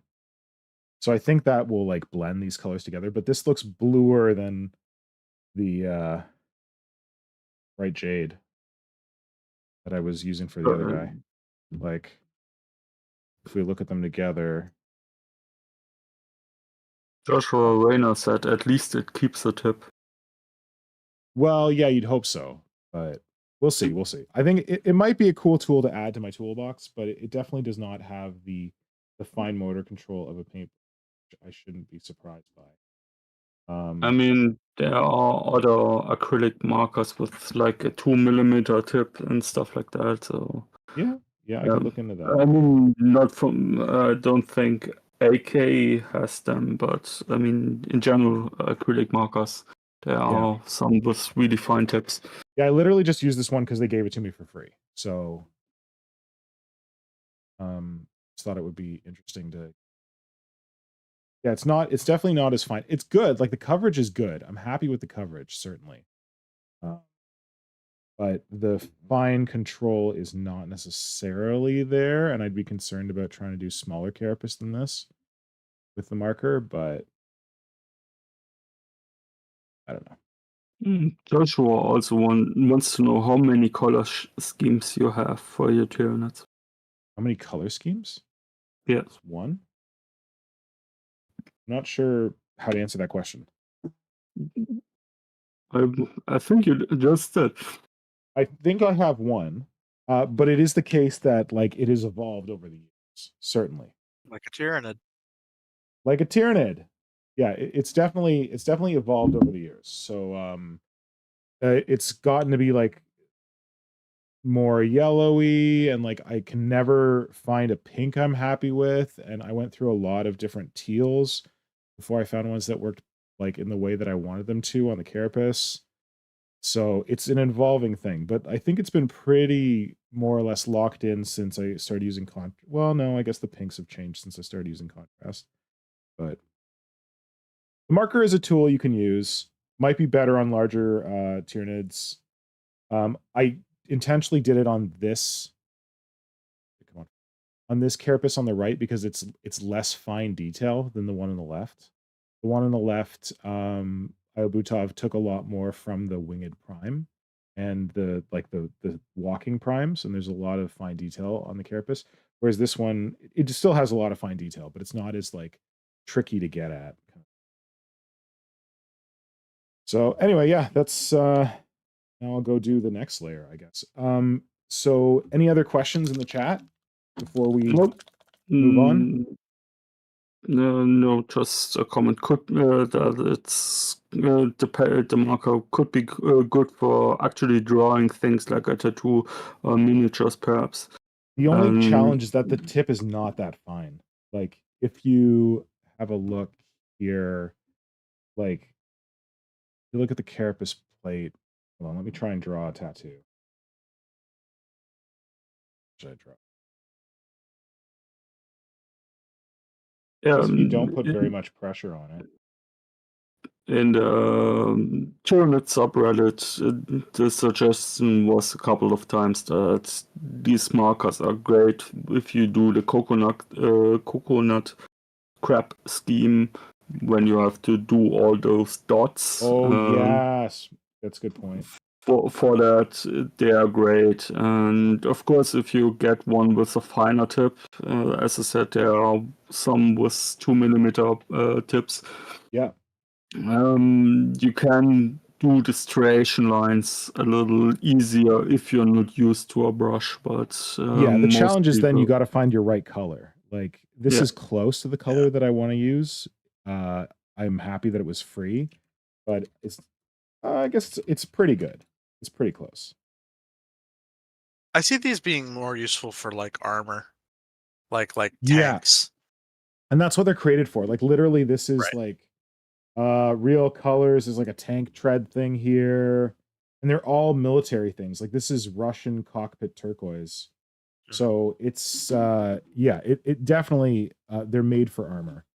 And like the other ones, I got another one. They gave me two. This one I was wondering if I could use it to like highlight the green on my Tyranids. And this is US interior green. And like all the colors in this set were all very like military looking. Yeah, and that's why about finding the right color. That's why I suggested that you could get some water brush pen, which you can fill with your own paint. Yeah, it's a good suggestion. And they also have different types of tips and stuff like that. So cool. All right, let's get to some stories. Kajan, grab a story that you want to. Well, okay, so wait, maybe we should just go a random one, or do you want me to start at the top? Well, I guess start at the top. Okay. The first entry said they didn't have any negative hobby experiences with Kickstarter, but they were happy about the Terrain Tutors Terrain Essential book. And they got updates throughout the process and a free mini with it. I kind of remember that because I'm subscribed to the terrain tutor. Yeah. I know it was a rough ride, but yeah. Rough ride. What And do you mean? yeah, he's been battling with health problems, and he has depression, and I believe this was also during the time he was getting divorced from his wife. Oh So no. stuff was, at least from the few updates, that's also the time he kind of dropped off of YouTube about that time, because he had to work on the book with his free time. He had to take the pictures and whatnot, and that's why his YouTube channel fell by the wayside. But and at some point, for a while, the only videos he uploaded were updates for the Kickstarter. So, and in case you've it's never created a video or you've never tried to run a YouTube channel, editing video is like the slowest, least forgiving thing in the world, like least rewarding. Because like you spend all this time creating a video and you put it up, maybe it gets a couple hundred views, and you're like, why did I spend literally hours, like days of my time editing this video that people don't like? So I got a lot of respect for people who can't keep up with making videos on YouTube. Streams are easy because just show up, do some stuff, talk about some stuff, get it up there. Like, I guess hard in that, what are we going to talk about? But yeah, like I wish I made a lot more like full form YouTube videos, but I have a full-time job that isn't making YouTube videos. I either can make models or I can edit videos. And I was very lucky that I had a video editor who I was working with for a while, but I no longer have a video editor. So that's why my videos are slow, because videos take a buttload of time. And time is of the essence. So I have, I don't know, sympathy for the terrain tutor not being able to keep up with his YouTube because he needed to get this thing out. But it's good that this person sounds like they had a good experience with the Kickstarter. Cool. yeah, Thanks. they seem to have delivered what they wanted, and they got a free mini. Nice. And to the question, what they consider a reasonable amount of Yeah. time between Kickstarter finishes and delivering the rewards, they believe between 10 and 12 months, so about a year. Nice. I am pretty Um, patient with Kickstarters. I like back them, and I'm like, I'm sure this is going to show up at some point. If it takes more than a year, I'm going to start to wonder, especially if there's no updates. But like that He-Man Masters of the Universe one that I backed for Hydra, that took more than a year, maybe a year and a half, but there was consistent updates. So I wasn't wondering. So as long as they're giving updates, that's great. Because then you know something's happening. See what's happening. Like meaningful updates with pictures. A lot of people, like, sometimes they'll post updates that don't have any pictures. They're just like texting like, hey, I'm working on it. But like, make sure it didn't happen. Yeah, I just wanted to say that. I mean, you don't just want an update, you actually want to see progress. Yeah, like we haven't gotten pictures from Stephen Mace ever in an update. So that's not great. Hopefully that changes soon. Yeah, and our Crash, the person that wrote that in with the terrain tutor also said they prefer physical delivery over STLs and digital stuff. Yeah, I'd be with them on that simply because I don't have a printer. Yeah, I fully agree with that. Okay, great. Shane, you want to do the next one?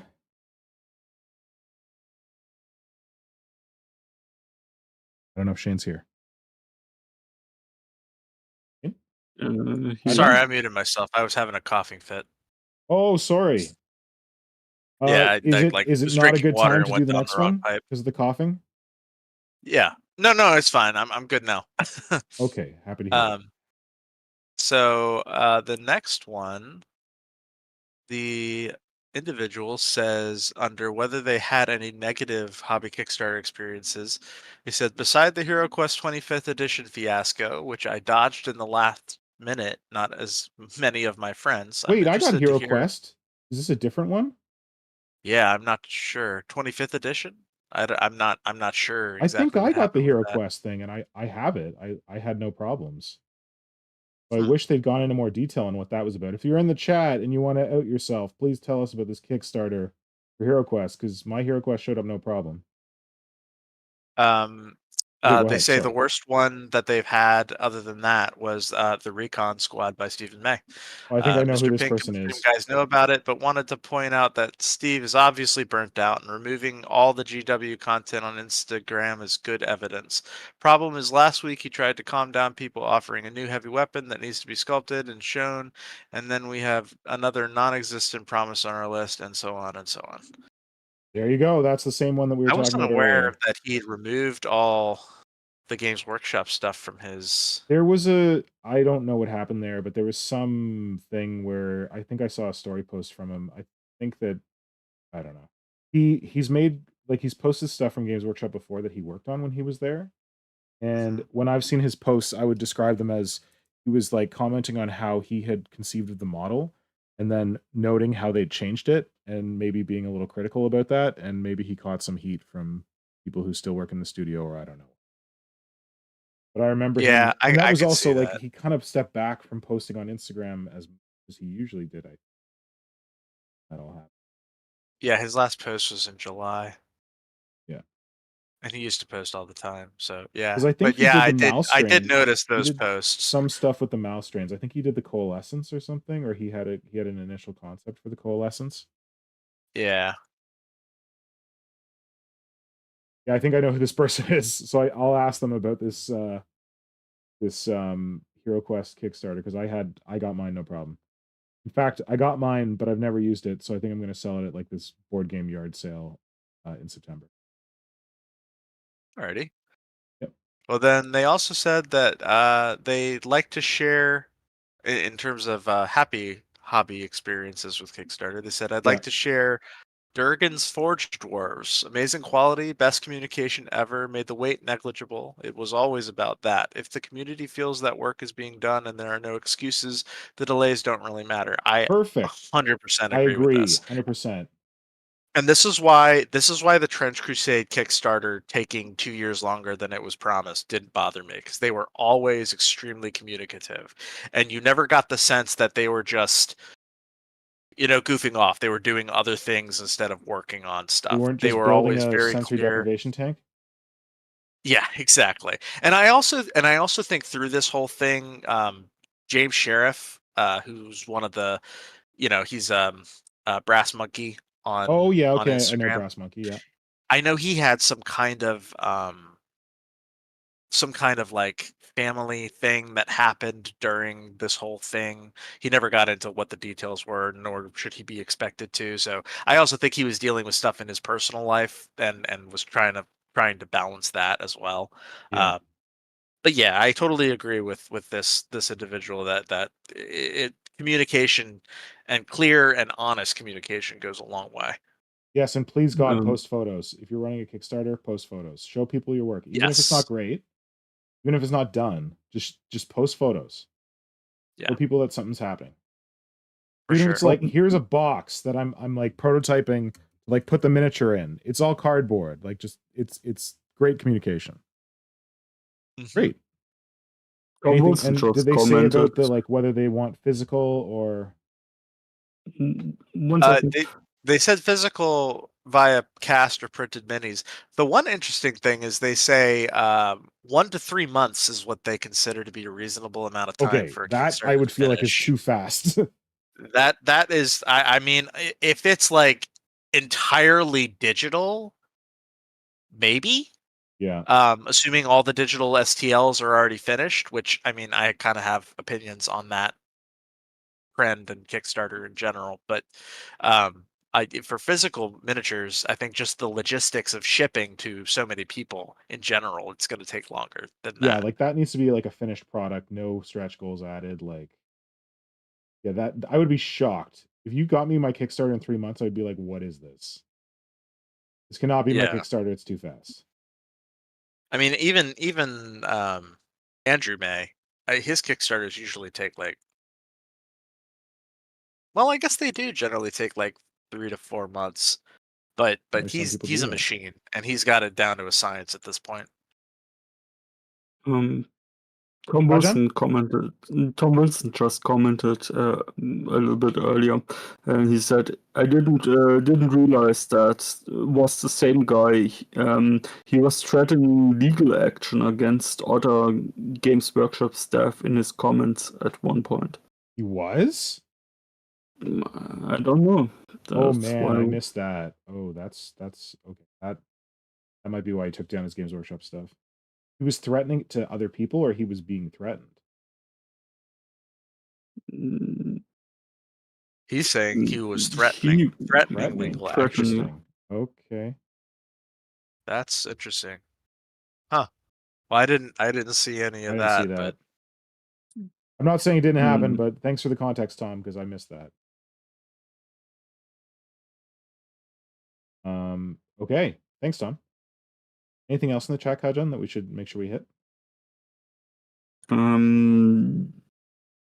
Josh Rayner said, on top of the Trench Crusade is fantastic. I can finally use my Mecha Jesus Death Christ miniature for something.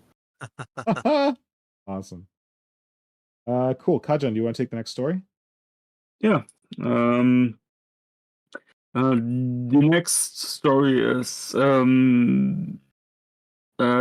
they backed the Ghost Brush Kickstarter when they were first getting into the hobby. The short version of it is they recapping.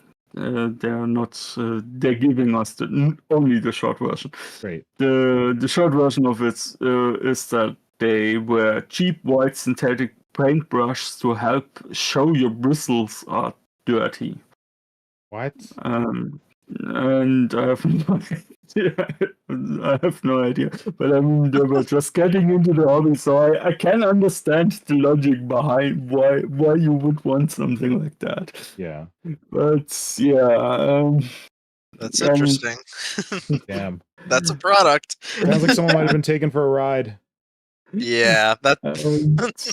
He said the brushes were fine. The problem is that every time the guy starts a new Kickstarter, he sends dozens of emails to everyone that ever backed any of his projects. Yeah, I've seen this. Yeah, this is something that can happen where, like, if you back a Kickstarter, you basically are on their email list, and they can choose to like send emails.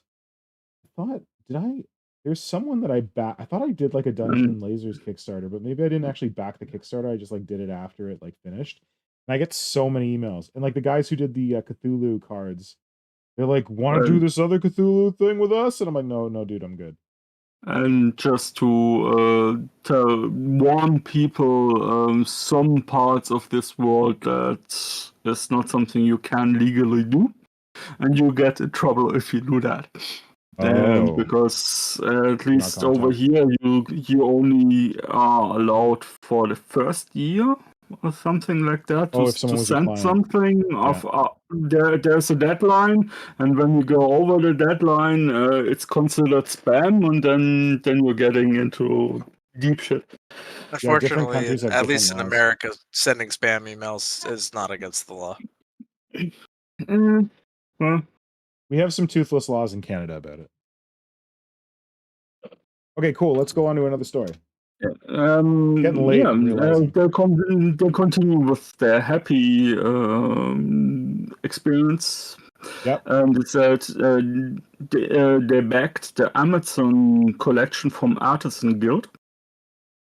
The STL came out pretty fast, were high quality. Also, every once in a while, the Kickstarter still sends free models. Oh, cool. That's neat. And they consider 4 to 6 months a reasonable amount of time. Yeah. And they prefer STL files over digital. Oh, nice. They prefer digital over physical stuff. Thanks. Shane, you want to take the next one? Yeah. This is a doozy because I'm actually pretty blown away by this. So, in terms of whether they had a negative experience, they say, yes, I'm still waiting for models from 2017's Kingdom Death's Kickstarter. Oh They said no. Wave 4 could be 2 to 3 years. It's now been 7, going on 8. Meanwhile, the dude continues to release new models and limited edition stuff, have flash sales, but so far as I know, hasn't delivered everything folks are waiting on. What's wild is that the Kingdom Death fandom and diehards seemingly see nothing wrong with this. Holy cow. That's horrible. Yeah, that's so I had heard like rumblings about Kingdom Deaths and how they handled Kickstarter. I mean, I know there was a lot of controversy when they first did the Kickstarter and they were like it's going to take 2 to 3 years to produce it. Um But like some people have from gotten their what I miniatures on understand Steam some of the though. stuff has been delivered from that Kickstarter but not everything, and I think that's kind of the problem. Okay. But yeah, that's nuts. That's like the same year that I backed Creature Caster, and Creature Caster didn't take that long. Creature Wow. Caster took 3 years when they said, or like 2.5 years when they said it was going to take 1 or like Yeah. 8 months. But yeah, that's 8 years. Wow, I'd have given up at that point. Someone probably saw Starfield, not Starfield, Star Citizen, and was like, "We can do this, but with miniatures." Yeah. The Star Citizen never came to be? There's still not out. They're still selling you spaceships to fly in a game that doesn't really exist Wow. for 200, 300. And I think the most expensive one is $2,000, For a something like that. spaceship in a game? Yeah. Good lord. And it's only in pieces, beta version. Every once in a while, I have a friend that backed that stuff, and every once in a while he's like, "Oh, they released a new update," and yeah. That game is never going to come out. No, We're going to no. get Half-Life 3 before Star Citizen comes Yeah, out. absolutely. Good lord. Absolutely. So in terms of positive experiences, though, Yep. they say the Kickstarter for Hieronymus Bosch, I think this is referencing Andrew May's Hieronymus Yep. Bosch miniatures, Yep. produced some niche models at super high quality and relatively quick order, and that is literally everything that Andrew does. If you have never backed an Andrew May Kickstarter, I definitely recommend it. They're usually very, very reasonably priced, and the model quality is phenomenal. See, I don't understand why Steven's not working with Andrew. Aren't they brothers? Yeah, they are brothers, so it is a wonder why, like, I don't know, like I don't know if he never contacted his brother for like advice on how to run Kickstarters, or Who knows? I don't I know. can't even speculate what their relationship is, Right. but yeah, his brother is great. I've backed a bunch of his Kickstarters, and he sometimes does stuff for I'm not sure how to pronounce her last name, but Gardens of Fakate, Anna Anna. Polansak, I think Yeah. is how you pronounce it. He's done a bunch of production for her miniatures. Really great stuff. So yeah, I totally agree with this person that good quality and quick order. Good. Okay, They cool. say that they'll wait as long as it takes. There you go. So I guess you'll have to when it's been 8 years. Oh yeah. Oh god. And they definitely prefer physical Yep. delivery via cast or printed miniatures. Nice. Thank you for commenting. Great. Kajan, you want to grab the next one? Yeah. Before we do that, we go into the chat. Thank you. And Joshua said, "I backed it myself, and the YouTuber that ran it mysteriously goes on vacations when his Kickstarters are fulfilled. Uh-oh. He keeps his promises, but it's very suspicious. He goes on vacation when they are fully backed, I should say. Guess he's like, I did the work for the Kickstarter campaign. Time for a vacation. Yeah. And I'm not David said Kingdom of Death has amazing minis, and to this day I have zero clue on how to get something that isn't cheesecake pinup. Oh, I'm not David. I had this problem too because I went to Kingdom Death's website and I'm like, where the hell are all like the monsters? This is all like Cheesecake like pinups? cheesecake stuff. So I don't know the it's cheesecake. under Monster. It's not under their shop. You have to go to Monster, and then that's where all like the box sets of the miniatures are. Weird. The website is horrible. It's horrendous. But yeah, Kingdom Death got some really cool, like bizarre kind of Giger-esque monster miniatures. But yeah, a lot of the stuff they do produce is just like kind of like giant boobs Sexy ladies. on pinup models, which people are into that. Whatever.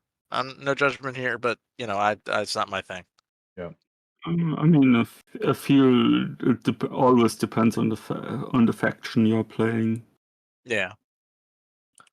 Cool. Okay, Next. Joshua Rayner's comment was about the Ghost Brush, and the guy that goes on vacation, and he also said, I think he actually spends most of the money and gives out super cheap products. And yeah, I imagine that's how it goes if you're selling cheap white acrylic paintbrushes. Yeah, it sounds like that might be like a vaporware sort of thing. Yeah, it sounds like someone is ordering white bristles paintbrush from China. Rebranding. Yeah. Yeah, and rebranding them. At least that was my first thought when I read white bristles. Yeah. Tom Wilson also chimed in and said, "My brother is an amazing, famous hairdresser. You wouldn't want me to cut your hair." Wouldn't want him to cut your hair? What? Yeah, you wouldn't want Tom to cut your hair. Oh, Just okay. because, Oh, right. Okay, his he's saying brother if your brother is amazing. great. Yeah. Gotcha.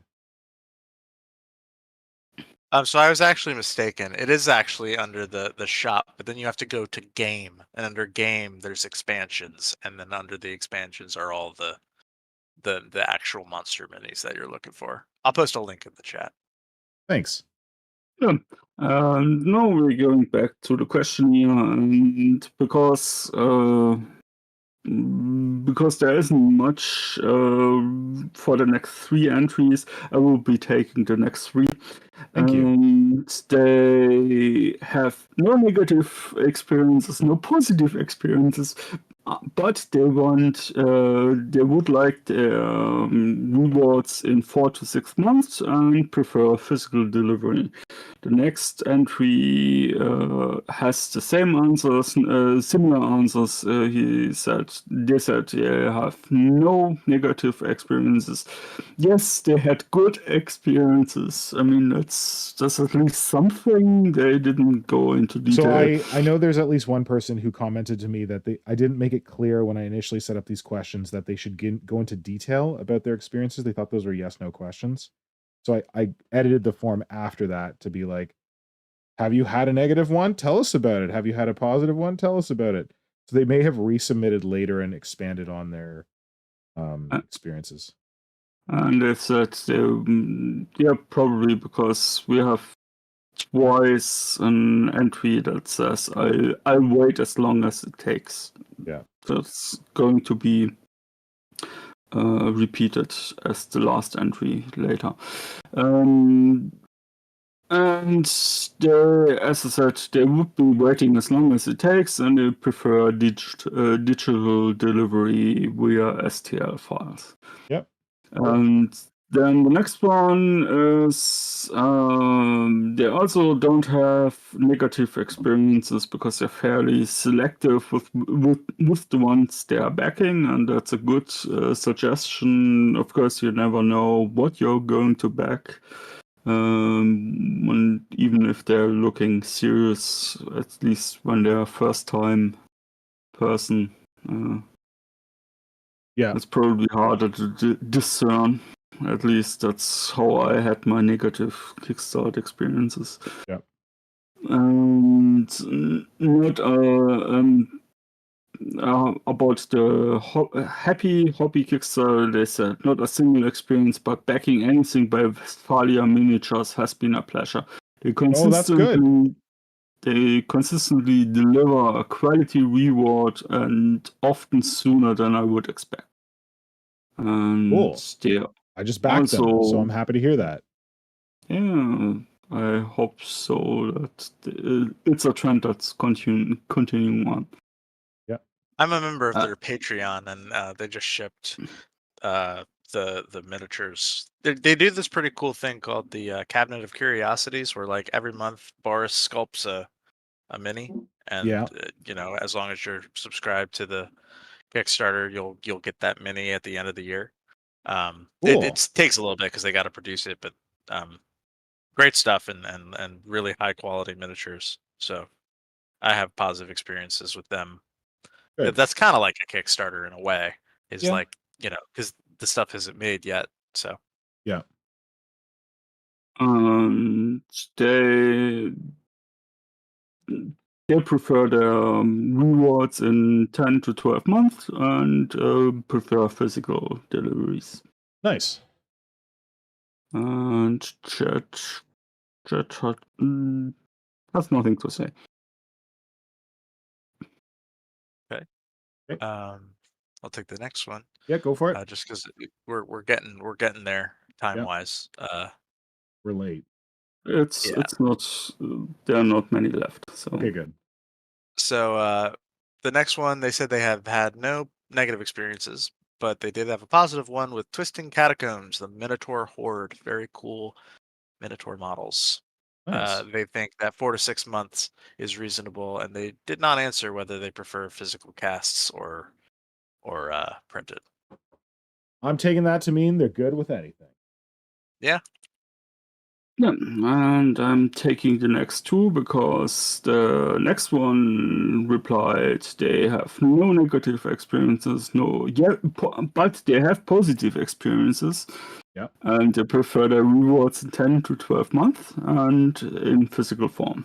And the next one said no, they don't have negative experiences, but they don't back a lot of things. You can count on two hands the amount of Kickstarters they backed.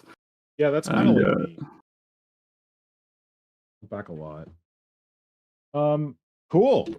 And go ahead. Yeah. No, I would continue.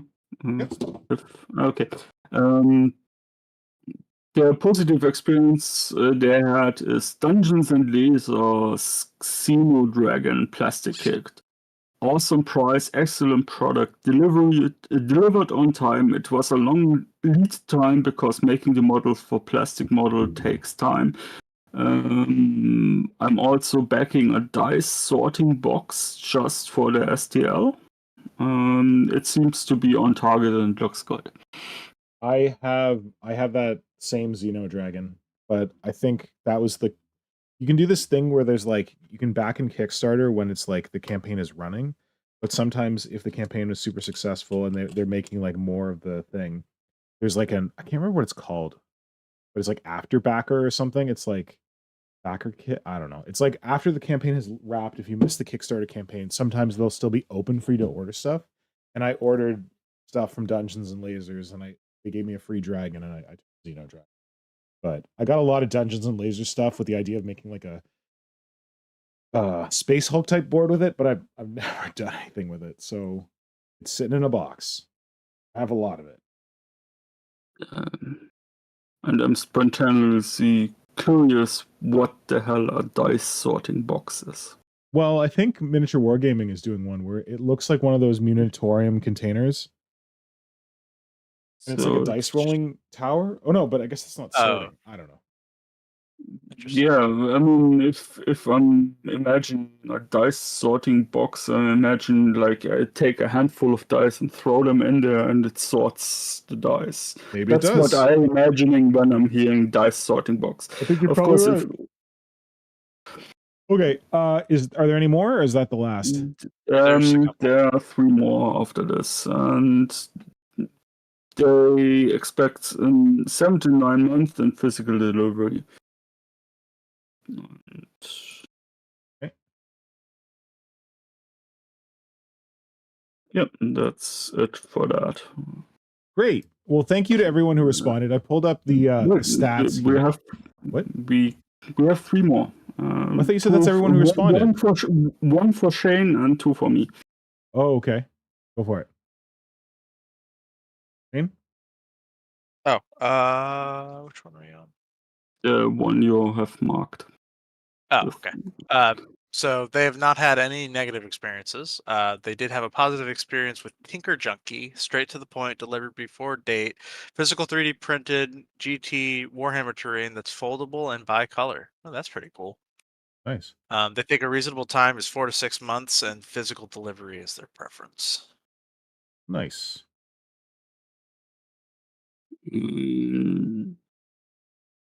What David in the chat said, also Trench Crusade ran into a bunch of nasty delays and sent backer STLs to recompense. Bummer if you don't have a printer, but it was really nice. Was a really nice gesture. Cool. Technician Sorrow said, I have a happy experience from Pace Setter Games bought out of fake Kickstarter assets and delivered the models even though they had no obligation to do so. Looks like they no longer sell models. Cool. That's what the owner told him anyway. Yeah.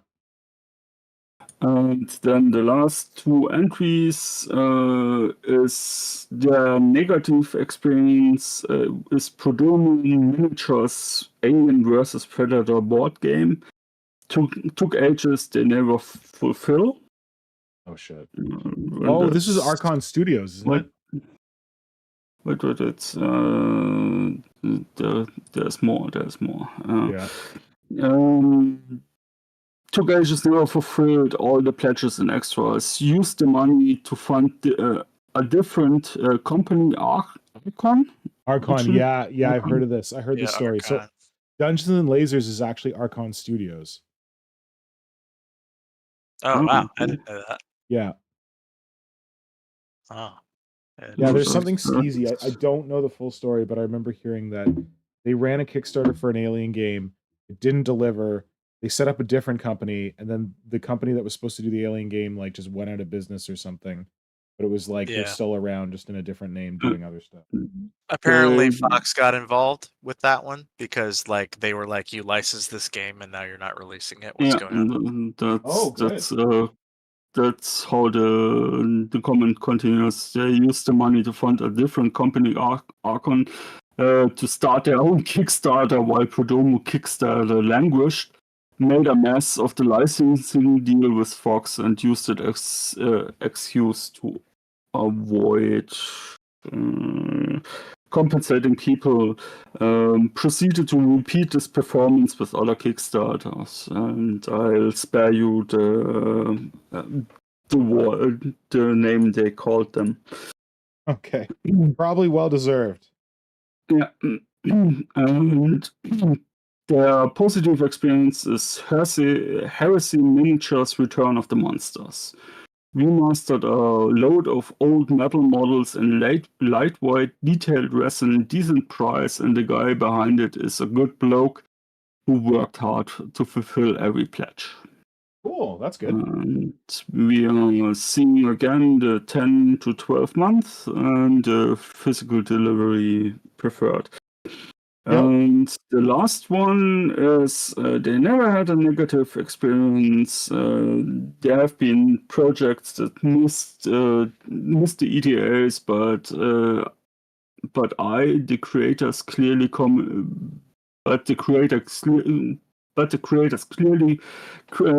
communicated the situation and received all the projects in the end. Nice.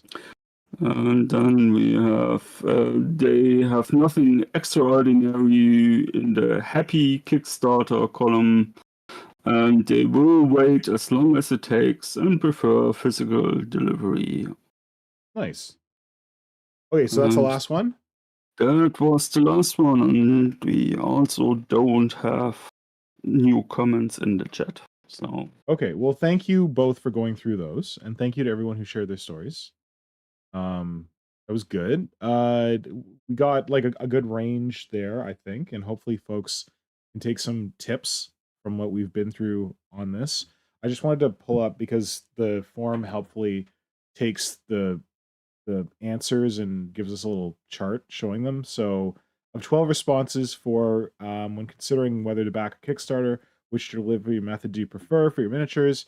83.3% said physical delivery via cast or printed minis, and 16.7% says digital delivery via STL. I fall in the physical camp. Kajan, what camp do you fall in? definitely physical. Yeah, Also, and Shane? yeah. Oh yeah, for sure, physical, like Yeah. 100%. Because I think I've talked about before how I don't really think 3D printing is quite there yet technologically, but Yeah. that's just my opinion. Yeah. No, I I think mean, some folks are with it's you on not that. just that. See, I thought that until Stephen May sent me one of these 3D printed Recon, and I was like, oh damn. Oh damn. I Yeah, they literally are pretty messaged good. I That's really messaged high quality. Hydra and I was like, dude, I think we're dead. Like I think sculptors are dead. They've come for us. Yeah, I mean, once you have the industrial grade printing available, that's when you get a real good. That's why I prefer them physical, because I expect when they do a Kickstarter that they sell me a physical product, so I don't need to use a $200 printing machine to print out those models. I expect them to actually go to actually print manufacturer with a good expensive machine, stuff I can't do. That's why I would Yeah. want that. Yeah. So And like I for a long time I was doing photography as like a side hustle. And like I still am interested in photography now. I will never own a photo printer because I'm not interested in having to spend the money to keep it like up to date. The most like keep it like filled with ink and keep the like paper in stock and all that. I will pay someone else to worry about all that junk so I don't have to. And that's how I feel about 3D print. I could go buy a Yeah, 3D I think. printer and it'll be Sorry, obsolete. go ahead. What? and Just I could buy a 3D printer, it'll be obsolete. I'd rather pay someone to keep on top of that for me. I I think for also me, it's. I think the technology will be there when I can make those quality prints at home. That's when it'll be at the level I need it to be. Because Yeah. I need it to be indistinguishable from like a physically cast miniature. And right now, the stuff I can make at home that most people have access to create at home, it's just not there yet Yeah. for me personally. and in addition to that, I would say I don't think an STL file is something that should be going to Kickstarter. For Yeah, I don't me, know about that. that's for me that's a hobby product. You spend your time hobbying at working at a STL, and then you put it onto one of those many STL sales platforms like Cults or whatever. concerts, yeah, and then you sell the STL there. I don't see what they need the money for. Why do I need to kickstart the STL file? Because it's all on your computer, and I expect you to have a computer. So Yeah, that's I touched on this earlier. I do kind of have an issue with how I feel like a lot of Kickstarter's kind of flooded with these kind of Kickstarters where it's just like they're like, look at all these STLs. Here's my Kickstarter for all these STLs that I've already created that I'm going to be able to deliver like the day after the Kickstarter. Well, if why are you using Kickstarter? Yeah. I think they're just using the platform because it allows them to. It's better for them to sell their product on a popular platform like Kickstarter than trying to get people to flock to their random page that's one among Cults. millions on My MIDI Factory or Cults 3D or whatever. So Yeah. I do kind of have an issue with the way Kickstarter is being used. And actually, a long time ago, there was another company called Blue Table Painting who did who did something similar to that, where they were like advertising their painting service through Kickstarter, and there was a lot of pushback towards them utilizing Kickstarter as kind of just like a sale platform. But I think with the advent of 3D printing and digital sculpting nowadays, I think people have kind of forgotten that that's not what Kickstarter is supposed to be for. Yeah. Yeah, and then the other question that we had was, how long are you willing to wait for your delivery of your Kickstarter? And we had, this was an interesting split because 30.8% said they're willing to wait 4 to 6 months, and 30.8% said they're willing to wait 10 to 12 months. Only 13 responses. Some of them might have been duplicated, but this is not a scientific poll. But yeah, I am. And then we had 23% saying I'll wait as long as it takes, and 7.7% saying they want it in 1 to 3 months, which I think is very quick for a Kickstarter. We've touched on this, but I think that's a bit demanding. But oh well. Yeah, for me, a Kickstarter is something you can't do on your own. So I expect a little bit more than 3 months to set up to line up production lines, finding companies you can work with to print that stuff and whatnot.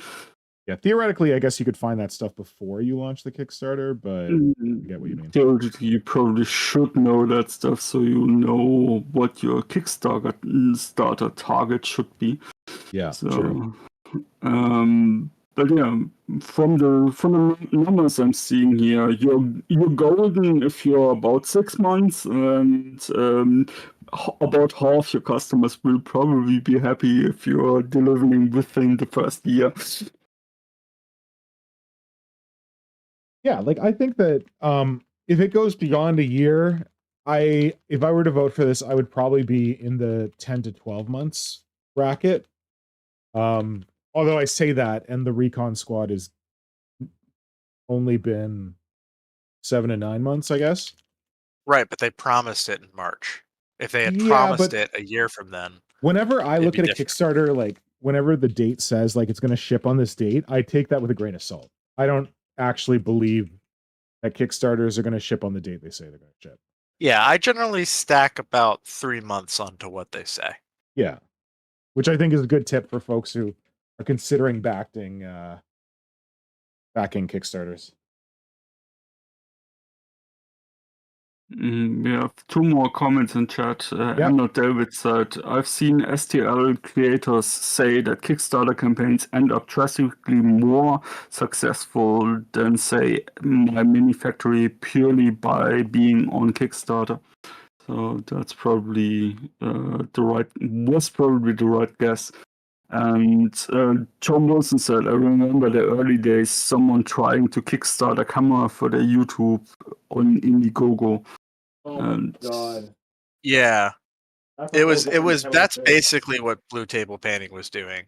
They were like, help us fund more hobby supplies so we can paint more armories for people. It was like, what? Yeah, but You're paying for our service, like, no. For supporting us providing this service for people. It's like, no.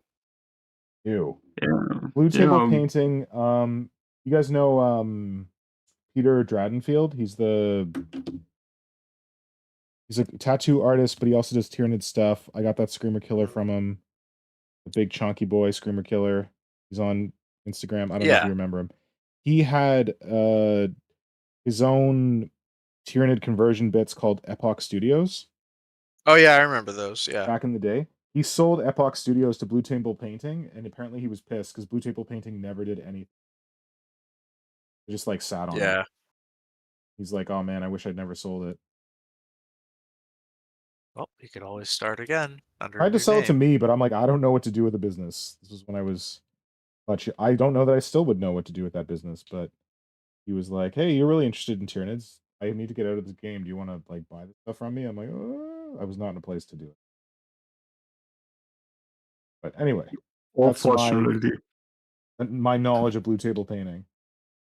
The only thing I'll say about Blue Table Painting is they used to have a shop, and I bought new in bag Forge World warrior wings from them for like $10. Cool. So that was cool. That's about the only positive thing I have to say about them. Sure they want to recast? Yeah, I mean they had a bag. They had the original Forge World bag, and the bag had the actual like label on it. So Okay, cool. if they are a recast, it would have been whoever made the recast went through a lot of effort. Yep. Technician Sour will ask if that was the Xenomorph head guy. Yeah, it was the Xenomorph head guy. Yep, absolutely. I think I had a post on my blog about him. Back like an old post. Yeah, so thanks everyone. Oh my god, it's late. Oh my god, it's very late. I'm still trying to like feverishly get some wash colors on these torsos so I can say I'm done. Thank you everyone for putting up with all the technical difficulties early in the stream. Thank you Kajan and Shane for putting up with the technical difficulties as well, and for helping out tell the stories and for sharing your own stories. I'm really glad we did this topic, and thank you to Flinhammer for suggesting that we do this topic. If people have other ideas for things that we should talk about, put them, if you're watching this after the fact, leave them in the comments. Also, everyone who's here right now, please like this video. Many of you have been commenting, but if you're watching a recording of this afterwards, please be sure to like the video. That helps a lot. I know you hear YouTubers say it. It's because it's true. I always forget to like videos I'm watching, so I appreciate it when people tell me to. And make sure you're subscribed to the channel so that you can get more Work in Progress Wednesdays, more creature conferences when we do those on the Fridays. Yeah, and just generally more video stuff. And yeah, and back the creature conference Kickstarter on Kickstarter. That is not a thing. You that can does help. not You exist. can help back the channel. Back my Kickstarter to get me a video editor so I can actually get videos out. But what actually is a thing is that you could like, subscribe, and comment on the video because it helps out. And thank you, yes. If you're feeling really generous, you can also join Mr. Pink's Patreon, where he occasionally sends out cool stickers and other nice stuff. Tonight I was painting these two Tyranid torsos. The STLs of these are going to be going up on there very soon, so you can get cool STLs for these Tyranid warrior torsos. They're meant to look like the... Oh god, I put my camera totally away. The stuff I was painting tonight, if you saw it on the stream, you liked it. The STL files for these are going to be going up on my Patreon, so and like it's just like whatever paid tier on the Patreon. I think it's like $2 minimum or something, and you can get access to them. And there's also a weird mouse strain Gene Stealer Familiar STL on there that Iobutov made and let me share. And then there's also some STLs for Tyranid corpses, like Gaunts, and there's like Lictor heads, Von Ryan's Leaper heads, like skulls, that kind of thing. So there's some stuff on there. Yeah. So yeah, if you want to support, head over to Patreon. But if you live in North America, you can also support the channel by using my affiliate link over on Fenris Workshop. That is also in the description for this video. And if you're in Canada, you can buy new Games Workshop product from them. If you're in the United States, you can buy basically everything else, like paints, sculpting stuff from all kinds of different miniature companies. You can also buy secondhand Games Workshop and other miniatures from them, both in Canada and the US. And if you use my affiliate link, it helps the channel. And if you use the code pink-fenris, you can get 10% off your first order. But only your first order. So if you're looking to make a big purchase, you've never shopped from Fenris before, save that 10% off code for your big purchase. And yeah, it'll definitely be helping out. Fenris is really awesome. They, even like shopping there as a customer, they have these runes that build up as you buy things. And they seem to build up faster than any point program should. I'm always shocked. But I'm like, wait, I have how much money in runes?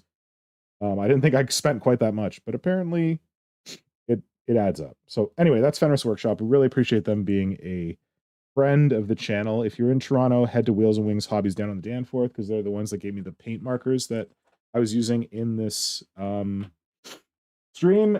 And I will soon be doing a video on that store because it's a really cool store, and people said that was the next video they wanted to see from me, like a long form video, but I gotta get to editing that. That's a lot of work. All right, I think that's my spiel for the evening. And I still got to walk my dog, and then I got to go to bed. So thank you both for joining up. Thank you to everyone in the chat.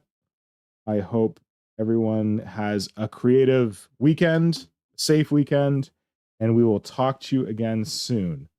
Good night, Kajan. Good night. Good night, Shane. Good night.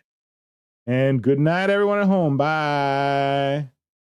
Bye. Bye.